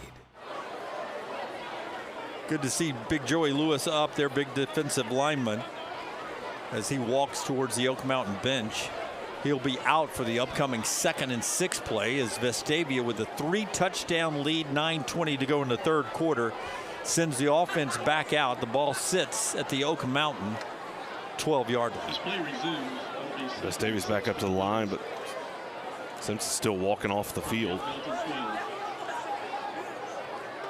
Vestavia will re-huddle. Everybody but Luke Stubbs says, I'll stay out here at the numbers. I got it, bro. LeMaster in at quarterback. Charlie's the fullback position. He takes it and then pitches it near side, running low down inside the 5. That's big number 8, Grayson Harper. Well-designed play. Quarterback Slamaster hands it off to the fullback, who's tapped the quarterback, who runs the option. Love it. And just, we've said it before, but if you're a defensive coordinator, like, you have to prepare for that too. And there's just so many looks, so many wrinkles, and that's what makes this Vestavia offense so dynamic. How do you install all that? It's a lot. Yeah, for these offensive players to have these many plays. Like, they've run several plays tonight I haven't seen all year. Quarterback keeper right here. It's just a direct snap to number 15. That's is that Purdy for a touchdown? Yeah, Carson Purdy takes the direct snap. He's into the end zone, and that's another Vestavia touchdown. And you've said it well. It's a lot of new looks for this Vestavia offense. You're going to see Taff in that quarterback spot. This time they sit Taff in motion to the right side. Purdy's then there in that wildcat position. Took the run, ran it off the right side, in for the end zone, in for the touchdown. Lining up for the extra point is Sloan Morgan. Again, next week we're on the road. Friday night game at Tuscaloosa County. That extra point is up. It's good. We got whistles. Going to be offsides, Oak Mountain again. So dead ball offsides. Yeah. Take the points off again. Have to re-kick this. So for Vestavia, you have the decision: do you take the yardage, go about halfway? Typically, you don't do that on an extra point. You don't want to affect it. So they'll decline that penalty and keep it where it is. How many times could we do that if we were Oak Mountain trying to delay the game a little bit? The kick is up. It's good, and it's 28-0 Vestavia. 8:44 to go in the third quarter. Oak Mountain's getting the ball when we come back right here on the Rebel Nation Sports Network. We're proudly local, headquartered in Birmingham with offices in Vestavia Hills and Austin, Texas. A family of companies, Molecular Designs and Streamline Scientific, serving labs nationwide. We develop smarter molecular tools, from advanced PCR assays to improved sample collection and rapid extraction systems, plus seamless lab software. Together, we're a family of companies, simplifying, advancing, and powering labs across America. Streamline Scientific and Molecular Designs. Local innovation, national impact, serving labs nationwide. Let's go, Rebels! We appreciate all the sponsors throughout the season here on the Rebel Nation Sports Network. 28-0, Vestavia kicking it off to Oak Mountain. It's easily in the end zone with that stiff breeze blowing, and get the touchback there is a big boot there from Grave Pryor. He got that one to the end zone with ease, and Oak Mountain's going to take over and start backed up at their 20-yard line. They need some offense. They've had moments where they've looked in the flow tonight, but Vestavia's defense has done a really good job trying to get a shutout for the first time this year. Yeah, this is an Oak Mountain team that always does a good job kind of holding Vestavia back in the early going. They did it last year. It was 14-7 in the third quarter, and then Vestavia extended the lead. And here, obviously, come out to start the second half, put up another touchdown on the board, get it to 28, and you put your defense back on the field, another opportunity to get a stop. Starter's still out there. That's their big running back for Oak Mountain, Marty Myricks, who gets the run for 8. Interesting to see the one still out there with a 4-touchdown lead, but still a lot of time to go. 8:30 here in the third quarter. 8-yard run there from Myricks. He's having a pretty good night. They're leaning on him. 12 carries, but only 25 yards. But he's touching the rock a lot. In fact, he gets it again right here for his 13th carry of the night. Runs into his own defender, and that is stacked up there. Lawson Manown in there on that play. And you see how shifty Myricks is. I mean, he takes the ball, he bounces side to side, looking for that opening. We've seen a little Maddox Vickers in tonight as well, as we've substituted him for a couple of injuries. Manown's getting some playing time in there. Everybody filling in for a little shift because of Nick Williams. Hopefully get Nick back soon. Hand off to Myricks, right side, and he gets run up the seam and is going to get a first down for Oak Mountain out to the 44. Owen Wilbanks made that tackle, and if he didn't, Myricks was off to the races. So it's a big, strong tackle there by Wilbanks. They run with pace now, trailing by 4 touchdowns, trying to get something going offensively. They've been into Vestavia's territory, high red zone, a couple of times. Then they run into a wall like that, another tackle for a loss. They may give him half a yard there. Ussery, Bridges, Manown, all three right there. That takes Ussery to 7 tackles on the night to lead the team. He actually falls forward for a yard on the mark. I thought maybe that would be the 5th tackle for a loss from this Vestavia defense. Not scored that way, so it's 2nd and 9 as he picks up they'll give him a full yard. A whistle on the far side. Don't know. Oh, had a penalty flag. Yeah, false start against Oak Mountain. That's their 7th penalty. Yeah. It's cost them 57 yards. It's the penalties and turnovers, and that's been the thing. That was the thing against Hoover for Oak Mountain last week. Just turnovers that led to points. And again, that's happened tonight. The turnovers that have ultimately led to points, not on the actual play itself. And then the penalties. Anytime they feel like they get going, and then just a penalty that kind of hurts them and pushes them backwards. Flag came from the line judge on the near sideline. Finally saw that flag and the motion there. Oak Mountain on a long distance behind the chains, hands it to their playmaker Myricks, who's going to get about 10 yards there and gets a lot of that plus yardage back on the run. Owen Wilbanks in there again on the tackle, so he's shown up on this drive. Good to see him back and playing, man. We missed him, and he's captain tonight. He's wearing that C. It was going to be interesting to see how much did he play. Did they throw him back in the fire? Or did they kind of slowly work him in? And it's been full go for Owen Wilbanks this entire game. So they've gotten him back healthy, and they've let him get fully back in the ballgame. Big 3rd down and 3. We're going to get a timeout from Vestavia as the defensive coaching staff didn't really like the way we were lined up there. Didn't see something they liked and maybe had a receiver uncovered. So Robert Evans and Chad Merrill call a timeout. We'll keep it right here. Gives us a chance to sort of set up the rest of the season here and what's at stake, not only tonight in this big region game, next week on the road at County, and then we wrap up region play at home with Hoover. And as you see the schedule there, just how big I mean, lay the scenario out for me. How does Vestavia get in the playoffs? How do they get there as a 3 seed?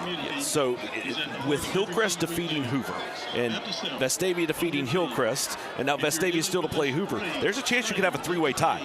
The reality is Thompson's likely to be the one. Hewitt Trustful's likely to be number 2, and then especially with this game and assuming everything kind of plays chalk this week and next, it would be Hillcrest, Hoover, and Vestavia for the 3 and 4 seed. So there's a scenario where Vestavia is the 3 seed, there's a scenario where they're the 4 seed, and there's a scenario where they're not in the playoffs. But the reality is, if they win out, if they win tonight, if they win next week, and then defeat Hoover, Vestavia will be the 3 seed, which is a really good place to be in this year's playoff with the way the bracket's set. Yeah, would love that to happen. Take care of our own business. That counts finishing the deal tonight. Up 28-0. Big 3rd down play. Vaccarella throws it at the sticks. It's completed. Where's the mark going to be? 1st down. They're going to give him the mark there.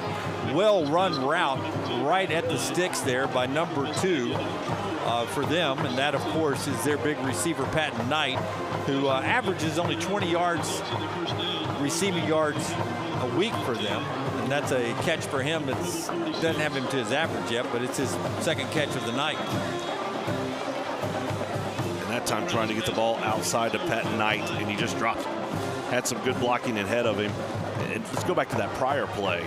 It was a 1st down, but it was a really strong tackle by Parker Simpson. I mean, he came up, he made a nice hit, and had a chance. Forward Progress had already gotten Oak Mountain to the 1st down, but it was a strong tackle by Simpson. That's why the route was so good, because he got nothing after the catch. He just had run it right at the sticks. Now an incomplete play. Now it's 2nd and 10. That ball's batted and picked off. Going the other direction is Manown with the football, and another tip and an interception. And if I saw that one correctly, it was Grayer Manown deflecting the ball, Lawson Manown with the interception.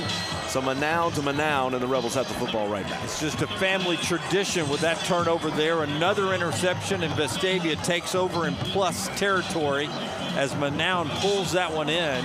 More playing time tonight, and you see the celebration over there on the bench. You love to see that if you're the coaches, how they surround their teammates and celebrate their success. That's awesome. All right, a little Manown on Manown interception, and now Vestavia takes over with a 28-0 lead, 5:29 to go.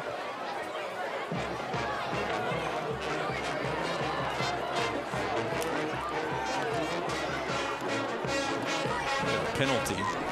But I did not see what the motion was from the referee, not marking anything off. So whatever it was declined. Yeah, it's been difficult to see the calls and then to see the mark-offs. It hasn't been as deliberate as you would typically see it.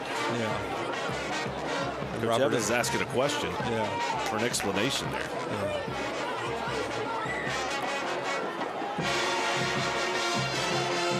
And he's going to get one.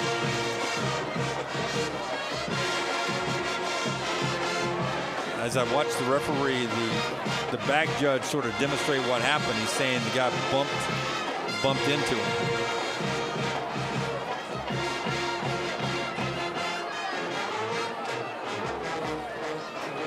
They are giving an explanation, so to their credit, they're doing a good job of explaining it there. You don't usually see that much information. Yeah. It's hard to tell exactly what they're saying. Yeah, I'm telling you, I think what happened is he threw a flag and then realized maybe there was a flop in there, so they picked up the flag, is what I'm guessing. That's why there's no mark off, and the ball is going to start at the 40-yard line, 1st and 10 for Vestavia after the Manown interception. I'd rather watch the celebration from Manown and the guys on the bench than I would the referees discuss that anyway, right? Handoff up the middle, good power football, Keith, as that one gets down to the 36-yard line. As that's, again, starter still in there, 15, Carson Purdy on the run.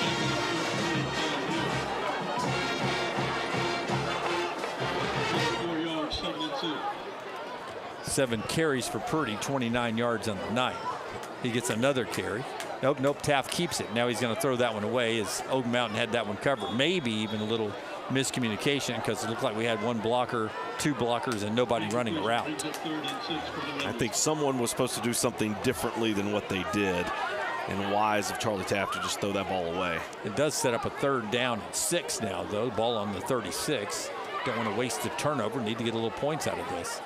Now we got a flag down. There may be a discussion about intentional grounding, whether he threw that one away. Was he outside the box? Was there a receiver in the area? If I'm Charlie, I'm over there pleading my case saying, you saw me overthrow Hunt earlier. I can overthrow him occasionally. And the other thing I wonder, was that a screenplay and were their linemen released down the field? And if so, Taft threw the ball past the line of scrimmage, which would make it an ineligible man downfield. So we'll await that call. Did go out of bounds. I'd just pick the flag up. He grabs it and he picks the flag up. Good call by the ref. I beat him to it by about 15 seconds, but good call by him. I mean, there's receivers in the area. I don't think you can call illegal men downfield if it doesn't go to anybody. That's right. Now he's going to explain his decision to the Oak Mountain coaching staff, Shane McComb over there. And what a job McComb has done. 1 win the first year for him in 2023 and got it to 4-6 last year and sets it 3-3 in tonight's game. And he's in year 3, came from Palm Desert, California to take this job. Oak Mountain's really just looking for that signature win. He's improved it. The facilities are better. The equipment's better. The record is better. It's just, can you get that signature win that really propels you going forward? And they haven't quite been able to get that yet. You know, they're nestled right there around Spain Park and Hoover and Briarwood and some of those teams. That pass is going to fall incomplete as Taft is hit right as he was letting go of the ball. You had Landon Hoffman coming in on the pursuit. No receiver down there again either. I think they may call pass interference here. Okay, because the receiver was held maybe? Correct. Looked like there was contact right about the 15-yard line. Good call. They're called defensive holding. Yeah. Usually when there's nobody in the area for a Charlie Taft pass, something has gone wrong. And in this case, he was held, and that one is incomplete. But you get the penalty, and that gets it down, 1st down at the 26 now. A lot of backstack back there. That means a good run from Purdy as he pushes the pile to the 22-yard line.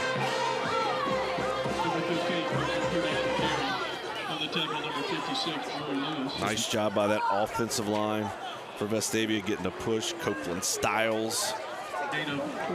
Run a lot tonight off the right side. Wathney and Tucker. Tucker, a captain tonight. We've done a lot of running on the right side of that offensive line tonight for some reason. They must have saw something on tape they liked.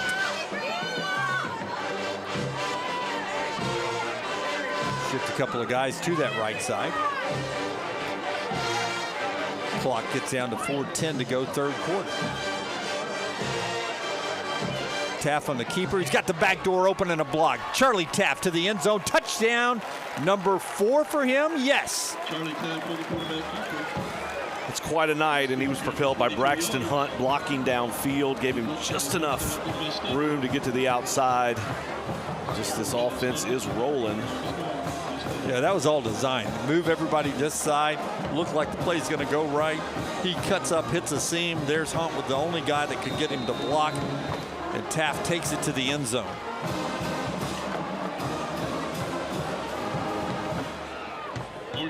Was that a 22-yard run?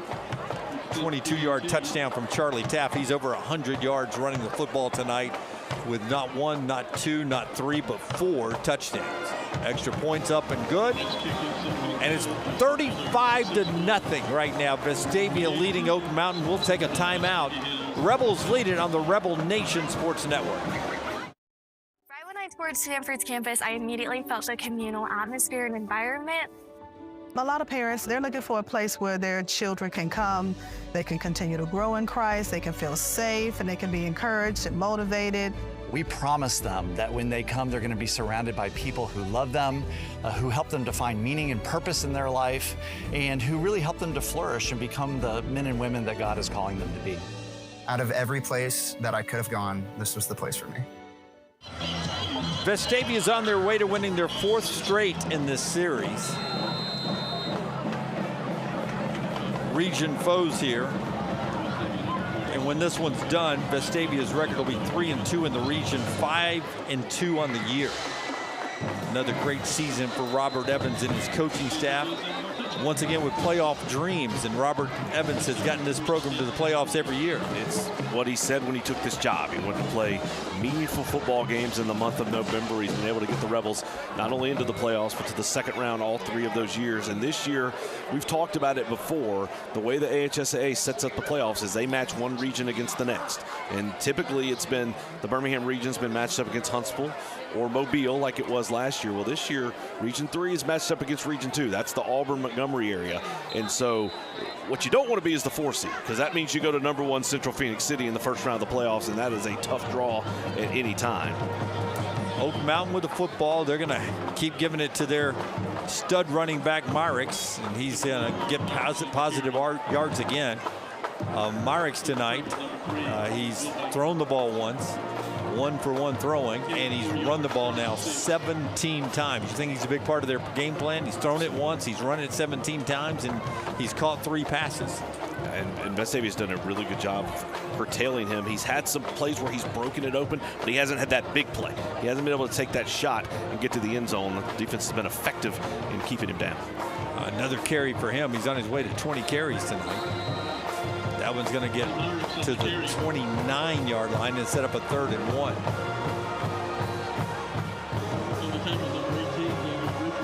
Starting to see some new numbers out there for Vestavia, too.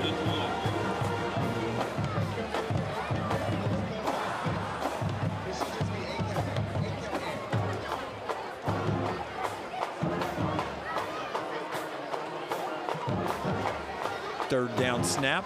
Myricks on the keeper, dancing around, finding some running room. It's going to fall forward, likely for the first down.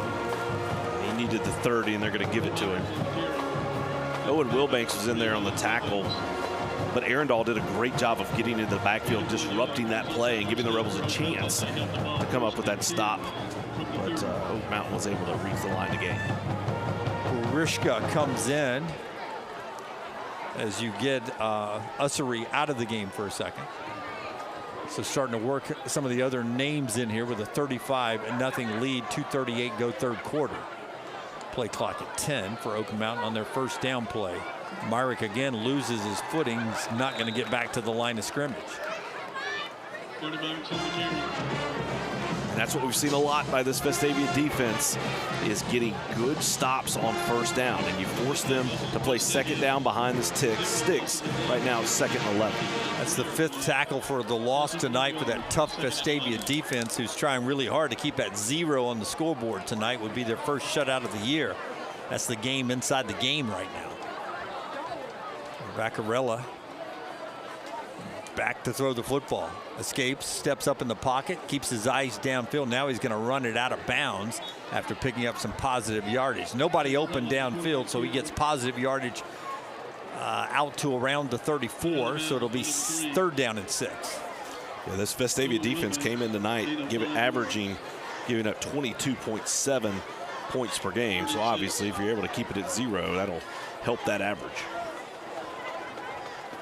3rd down and 6 as we hit the 151 mark after the Vaccarella stepped out of bounds. Man in motion. Charlie Vac sidearms it, Pat Mahomes style, out to the flat. But boy, what a great defensive play by Parker Simpson out there. He was all over Case and Lemons when he makes the catch. That's another tackle for a loss on a passing play. And it's another example of studying, being prepared, understanding what's coming when the ball is snapped, and then reacting to come up and make the play. Well done by Parker Simpson. Substitutions on both sides as they bring out the punt team again. Don't think we have a punter though, do we? They got all the blockers out there. Here comes the punter. Yeah, all right. Renfro's out there after counts. Make sure we got everybody out there, and he'll stand at the 25 on the play clock. Snap is off into a strong wind. Ball hits and takes a great Oak Mountain roll.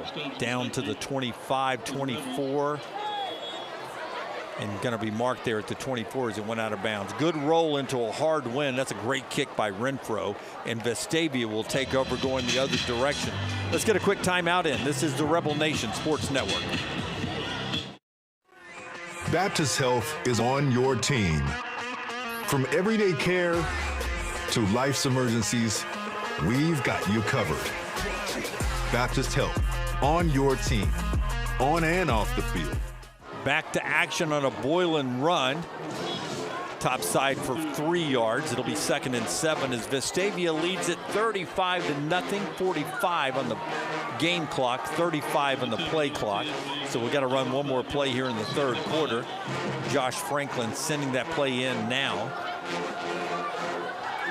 Above the average points allowed by this Oak Mountain team. They're only averaging in region play, giving up 30 points a game. Vestavia's got 35 in 3 quarters. 2nd and 5. Keeper from LeMaster, head down, 1st down as he gets to the sticks before he is stagnant. No, he's still fighting, man. They're going to give him all that. Got knocked backwards. They were marking the ball. He keeps fighting. They'll give it to him all the way out now to the 38. There's no quit in LeMaster, man. He keeps going. I love it. Caleb Boylan, Jackson Deal doing a great job getting a push on that offensive line. And LeMaster very smartly just stayed right behind him and kept plowing forward. Yeah, he didn't stop. Vestavia's not stopping. 3 quarters in the book.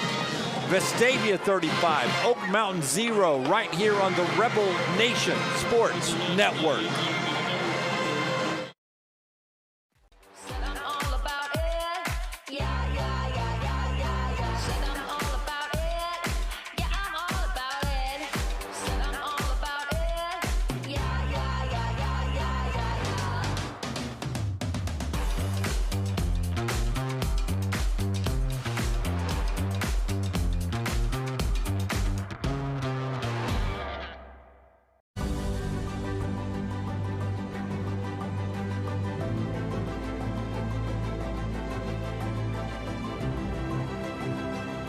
For more than 50 years, Senator Jabba Wagner has served Alabama with honor and called Vestavia Hills home. Thank you, Senator Wagner, for your historic legacy of service. Baptist Health is on your team. From everyday care to life's emergencies, we've got you covered. Baptist Health, on your team, on and off the field. Good look inside the huddle of your Vestavia Rebels. Hasn't been the perfect, cleanest game as you see Robert Evans talking to Charlie Tapp, but Charlie Tapp's had a night. 4 touchdowns, 105 yards rushing, 10 of 16 passing, and now LeMaster is out there running this offense. Is that good? That's good, man. That's I don't know who gives players of the weeks anymore since Rick Carley retired and Mike Rader retired, but that's player of the week nights on the zone with my buddy Jeff Spiegel or whoever's going to hand out that trophy. As is Player of the Week worthy. Fumble snap, though, as soon as we start bragging about the offense, and going to lose a few yards. It's second down. I think LeMaster was actually under center for that play. Now he's back in the gun. Second down and 13. Man in motion is Laws. They fake it to him, hand it off up the middle. It's Boylan with the football again. Gets positive yardage, picks up the yardage that was lost and a bonus yard.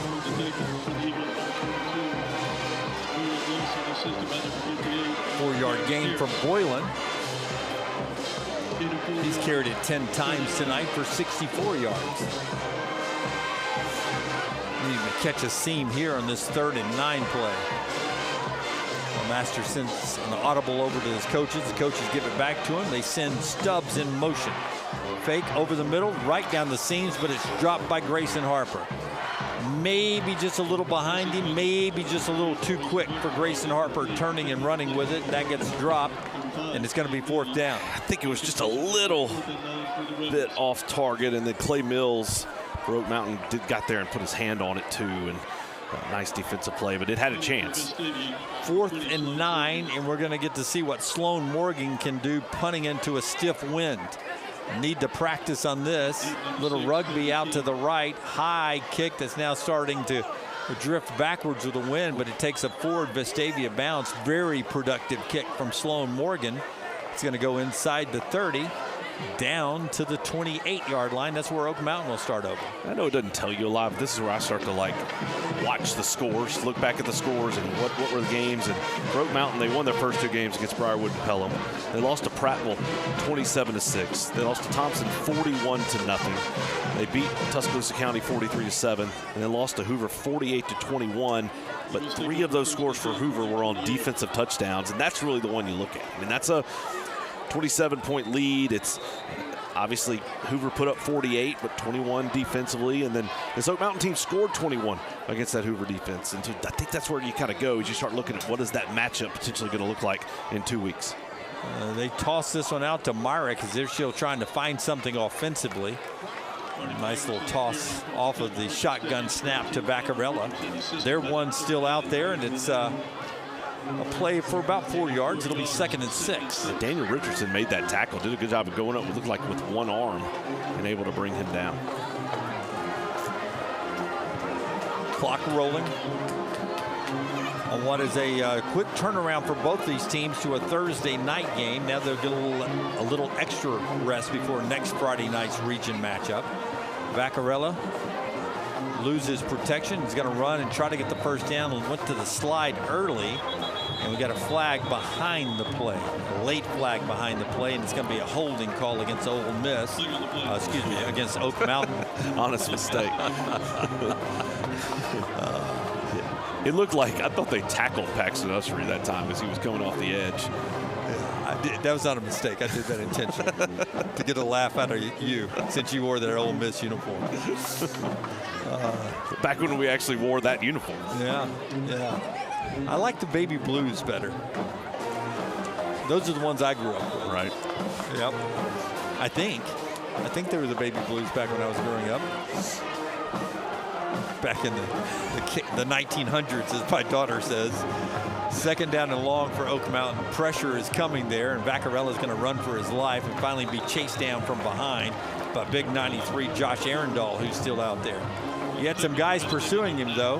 That included number 50 Paxton Ussery, who was out there. Yeah, Rush Harper got in the backfield as well. Vaccarella did a good job of getting out of there and avoiding the sack. And that's one thing as this game's gone along. This defensive line for Vestavia has really started to get pressure. And they started that about early 2nd quarter. You could see that kind of shift. That's what the coaches felt like would happen in this ball game, or had a chance to happen in this ball game. And the defensive line has held up their end of the bargain. On the 3rd down play, blitz coming. They're going to get to Vaccarella, and he's going to be sacked again as he goes down, loses his helmet after he's in the grass there. He gets up, he's okay, but the big sack comes from the blitzing Rebels. That includes that guy, number 9. Is that LeMaster? Yeah. Who was that? A little defense? Or was that Botnick? Bogdick shifted to 10. Oh, that's right. He did. So LeMaster, who plays, I guess that's why they had to shift numbers to get LeMaster out there. LeMaster doing a little bit of everything. Played quarterback on the last series and then comes in on defense and gets the sack. I'm going to say that was his first of the season. Yeah. Haynes Bridges had really good pressure on that play as well. Punts away. Fair catch signal for. And Vestavia will take over.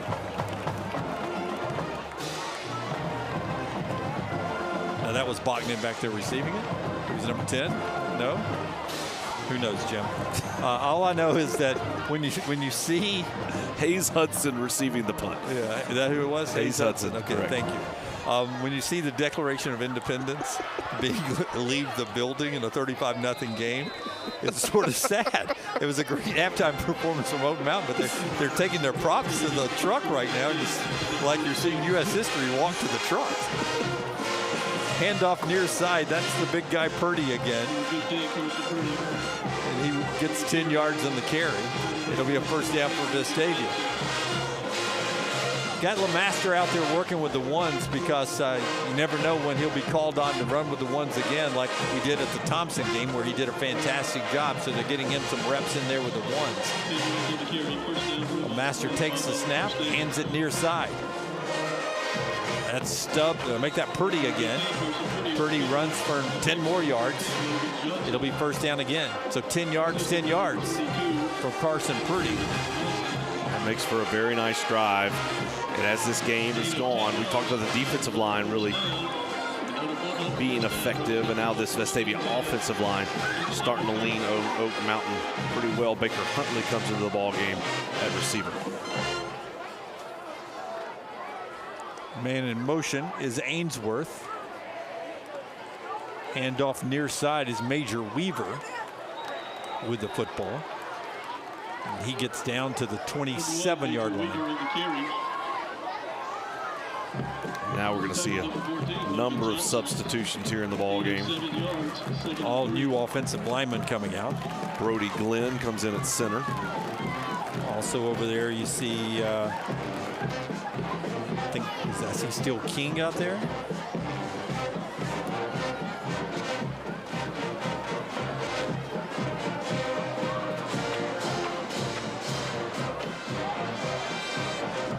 Straight handoff to Weaver again. Lowers his head and gets inside the 25-yard line. See Luke Merrill out there. Luke Laracy as well. I misspoke. Brody Glenn actually came to left tackle. William Hurt is at center. And Jack Farmer out there on the offensive line as well.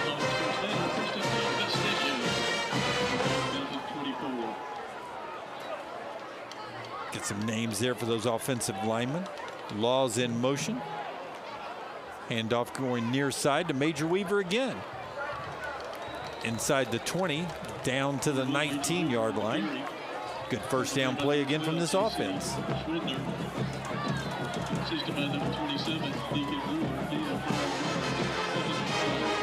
Powell Curry comes in at tight end. Get a little action. Baker Huntley, one of the wide receivers at the top. He's out there with Zach Laws. Weaver lined up with LeMaster. Weaver's going to run it again. Right side finds the seam. Well, I like the way Weaver, when he comes into the game, he waits, he's patient, waits the blocks, lets them set up. That was a really nice run of allowing that play to develop. Now he chunks his towel. Get rid of that. Need a towel? That's old school, man. Weaver had just over 100 yards rushing and a touchdown coming in tonight on the season. Milking a little bit of the clock, but trying to let these guys get a score if they can. Man in motion. Keeper is LeMaster up the middle. He's going to get the first down. In fact, he's going to keep running. Boy, you can't get LeMaster down tonight, can you? No, he's edging up on 100 yards on the season as well, rushing the football. And if he does go over 100, he'd be the 5th running back for this Vestavia offense to be over 100 yards rushing on the season. Charlie had 100 tonight by himself, but he had 64 from Boylan, 57 from Purdy. Charlie's in an ice bath right now with his 4 touchdowns. Just waiting on J.J. Pruitt or Sheldon Haygood or Jeff Spiegel or somebody to call him and give him a trophy. Handoff near side. Major Weaver again with a major run down to the 6 is where they're going to mark it. Nice run, nice vision, understanding the play design, understanding where the blockers are going to be, and then just following the big guys. I'll let you navigate forward. Second down. Can still get a first down at the 2. Ball's at the 6. Do we have 42 push-ups in us? Do you think we get 42?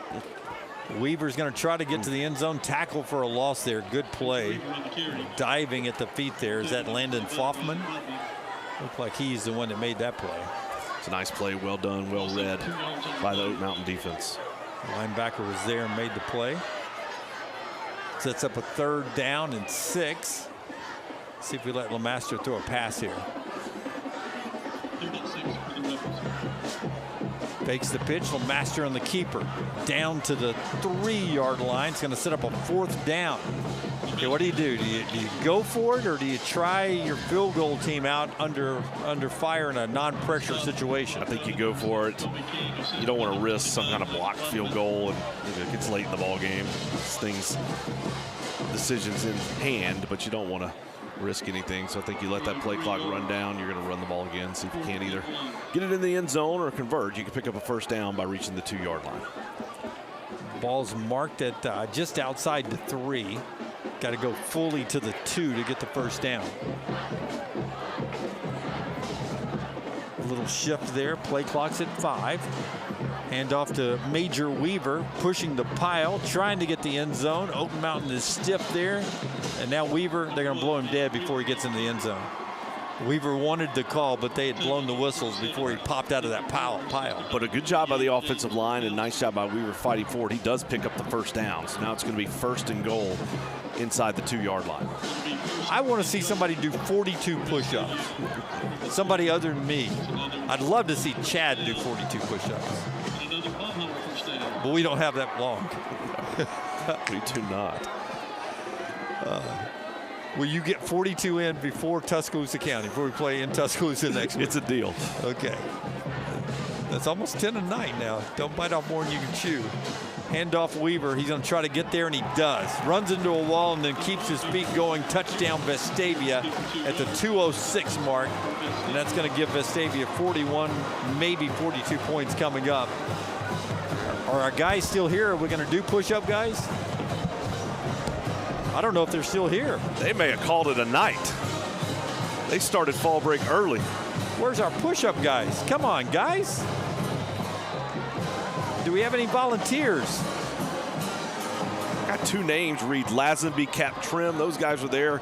A number of other guys who they probably got tired. That's a lot of push-ups. Oh, missed extra point and there. It only would have been 41. They would have saved one. Boy, they left early, or they're not here. We don't want to get in trouble. You're calling out their names, and they're not here, and they're probably supposed to be here. You're the worst. You're the worst friend ever. I mean, he's the worst friend ever. What were their names again? Don't Put remember. them on blast. Put them on blast, man. Parents are watching at home. You just told them the kids aren't here at the game anymore. They're going to get home. It's going to be like, hey. But they're good teammates. They all, whatever they are doing, they are doing it together. Yeah, I think I see them.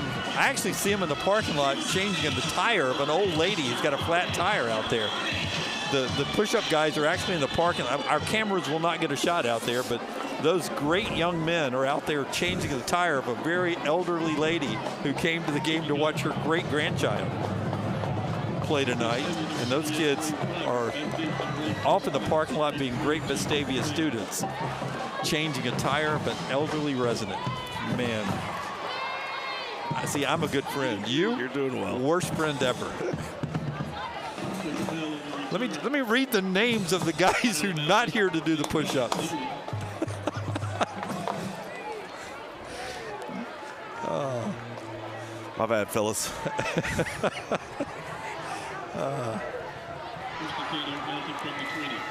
So how many parties did you not get invited to in high school? Don't tell Pilcher where the party is. Handoff near side. going to be a tackle there. Try to throw out some of these numbers. You're good at reading names. You can do some of the ones that are still here. Maddox Vickers on that one. He was in early in the ball game. That's a play in time with the injury to Nick Williams, and Vickers back in now. So if you're the Vickers family, your kid's still here. Second down and 9. We've got Liam Borsica, Warren Martin, Matthew Hillsmeyer, and my guy Brad Hillsmeyer on the chains tonight. A lot of parents volunteering involved. Brad's still here working the chains. Yeah.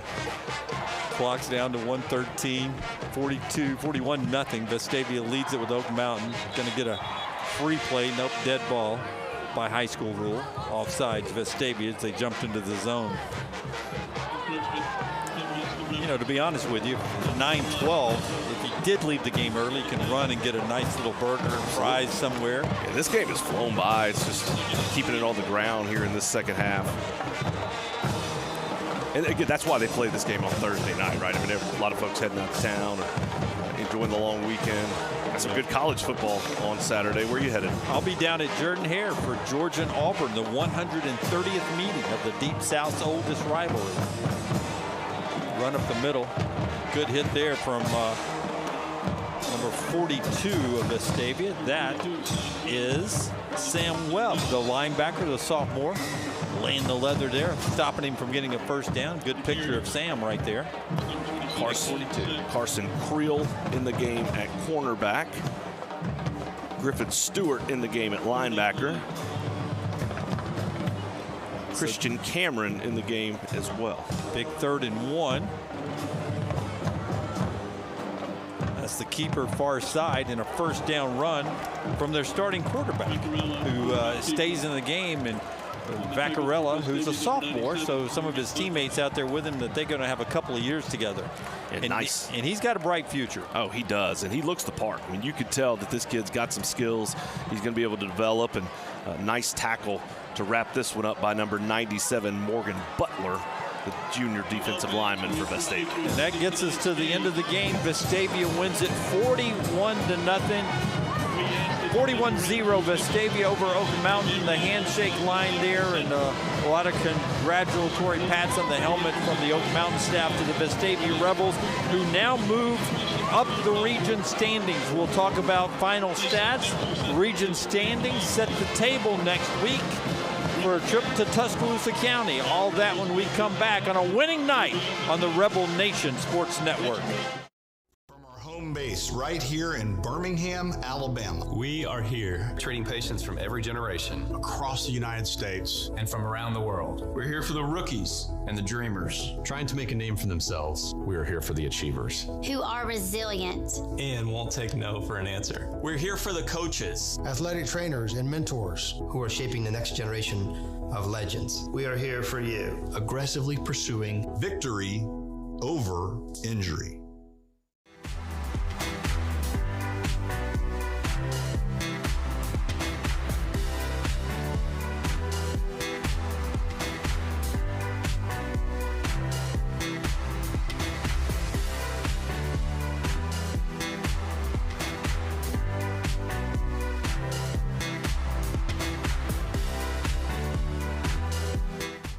At Taylor Burton Company, we've been building and remodeling homes in Vestavia Hills since 1986. That's back when shoulder pads weren't just for football. This isn't just where we work, it's home. We live here, we raise our families here.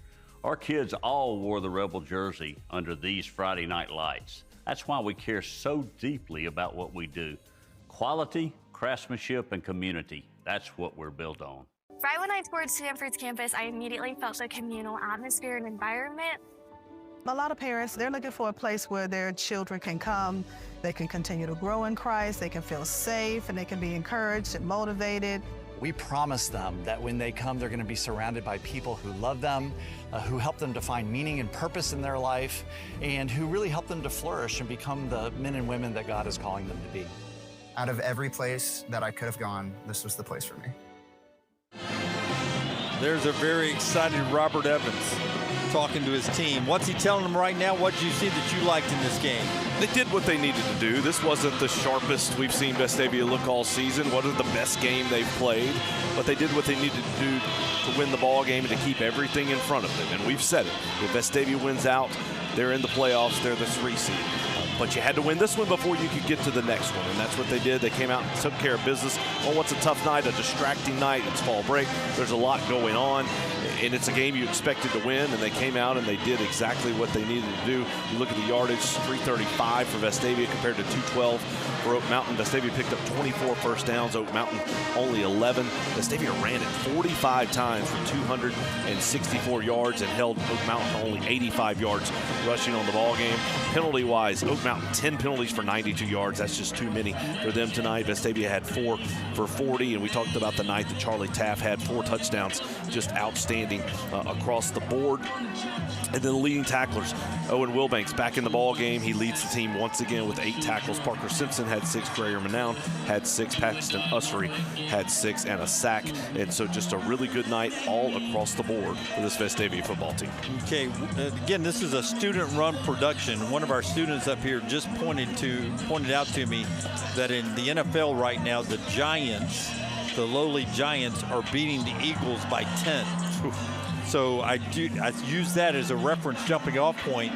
Next week, we go on the road to play Tuscaloosa County, who's winless on the year, but you can't take anything for granted. So how hard is it coming off a fall break to get them focused to go self-motivate to get a road win on Tuscaloosa County? And it's twofold. It's getting them to focus on that game and understanding that you're using that game to prepare not only to win that ball game, but to get ready for that Hoover game, which is going to be the biggest game of the season. And so it's all about focusing in. Look, they'll get an extra day to rest. They'll come back next week. Well, look, everybody else is going to be still off on fall break. You've got to come back. You've got to start practicing.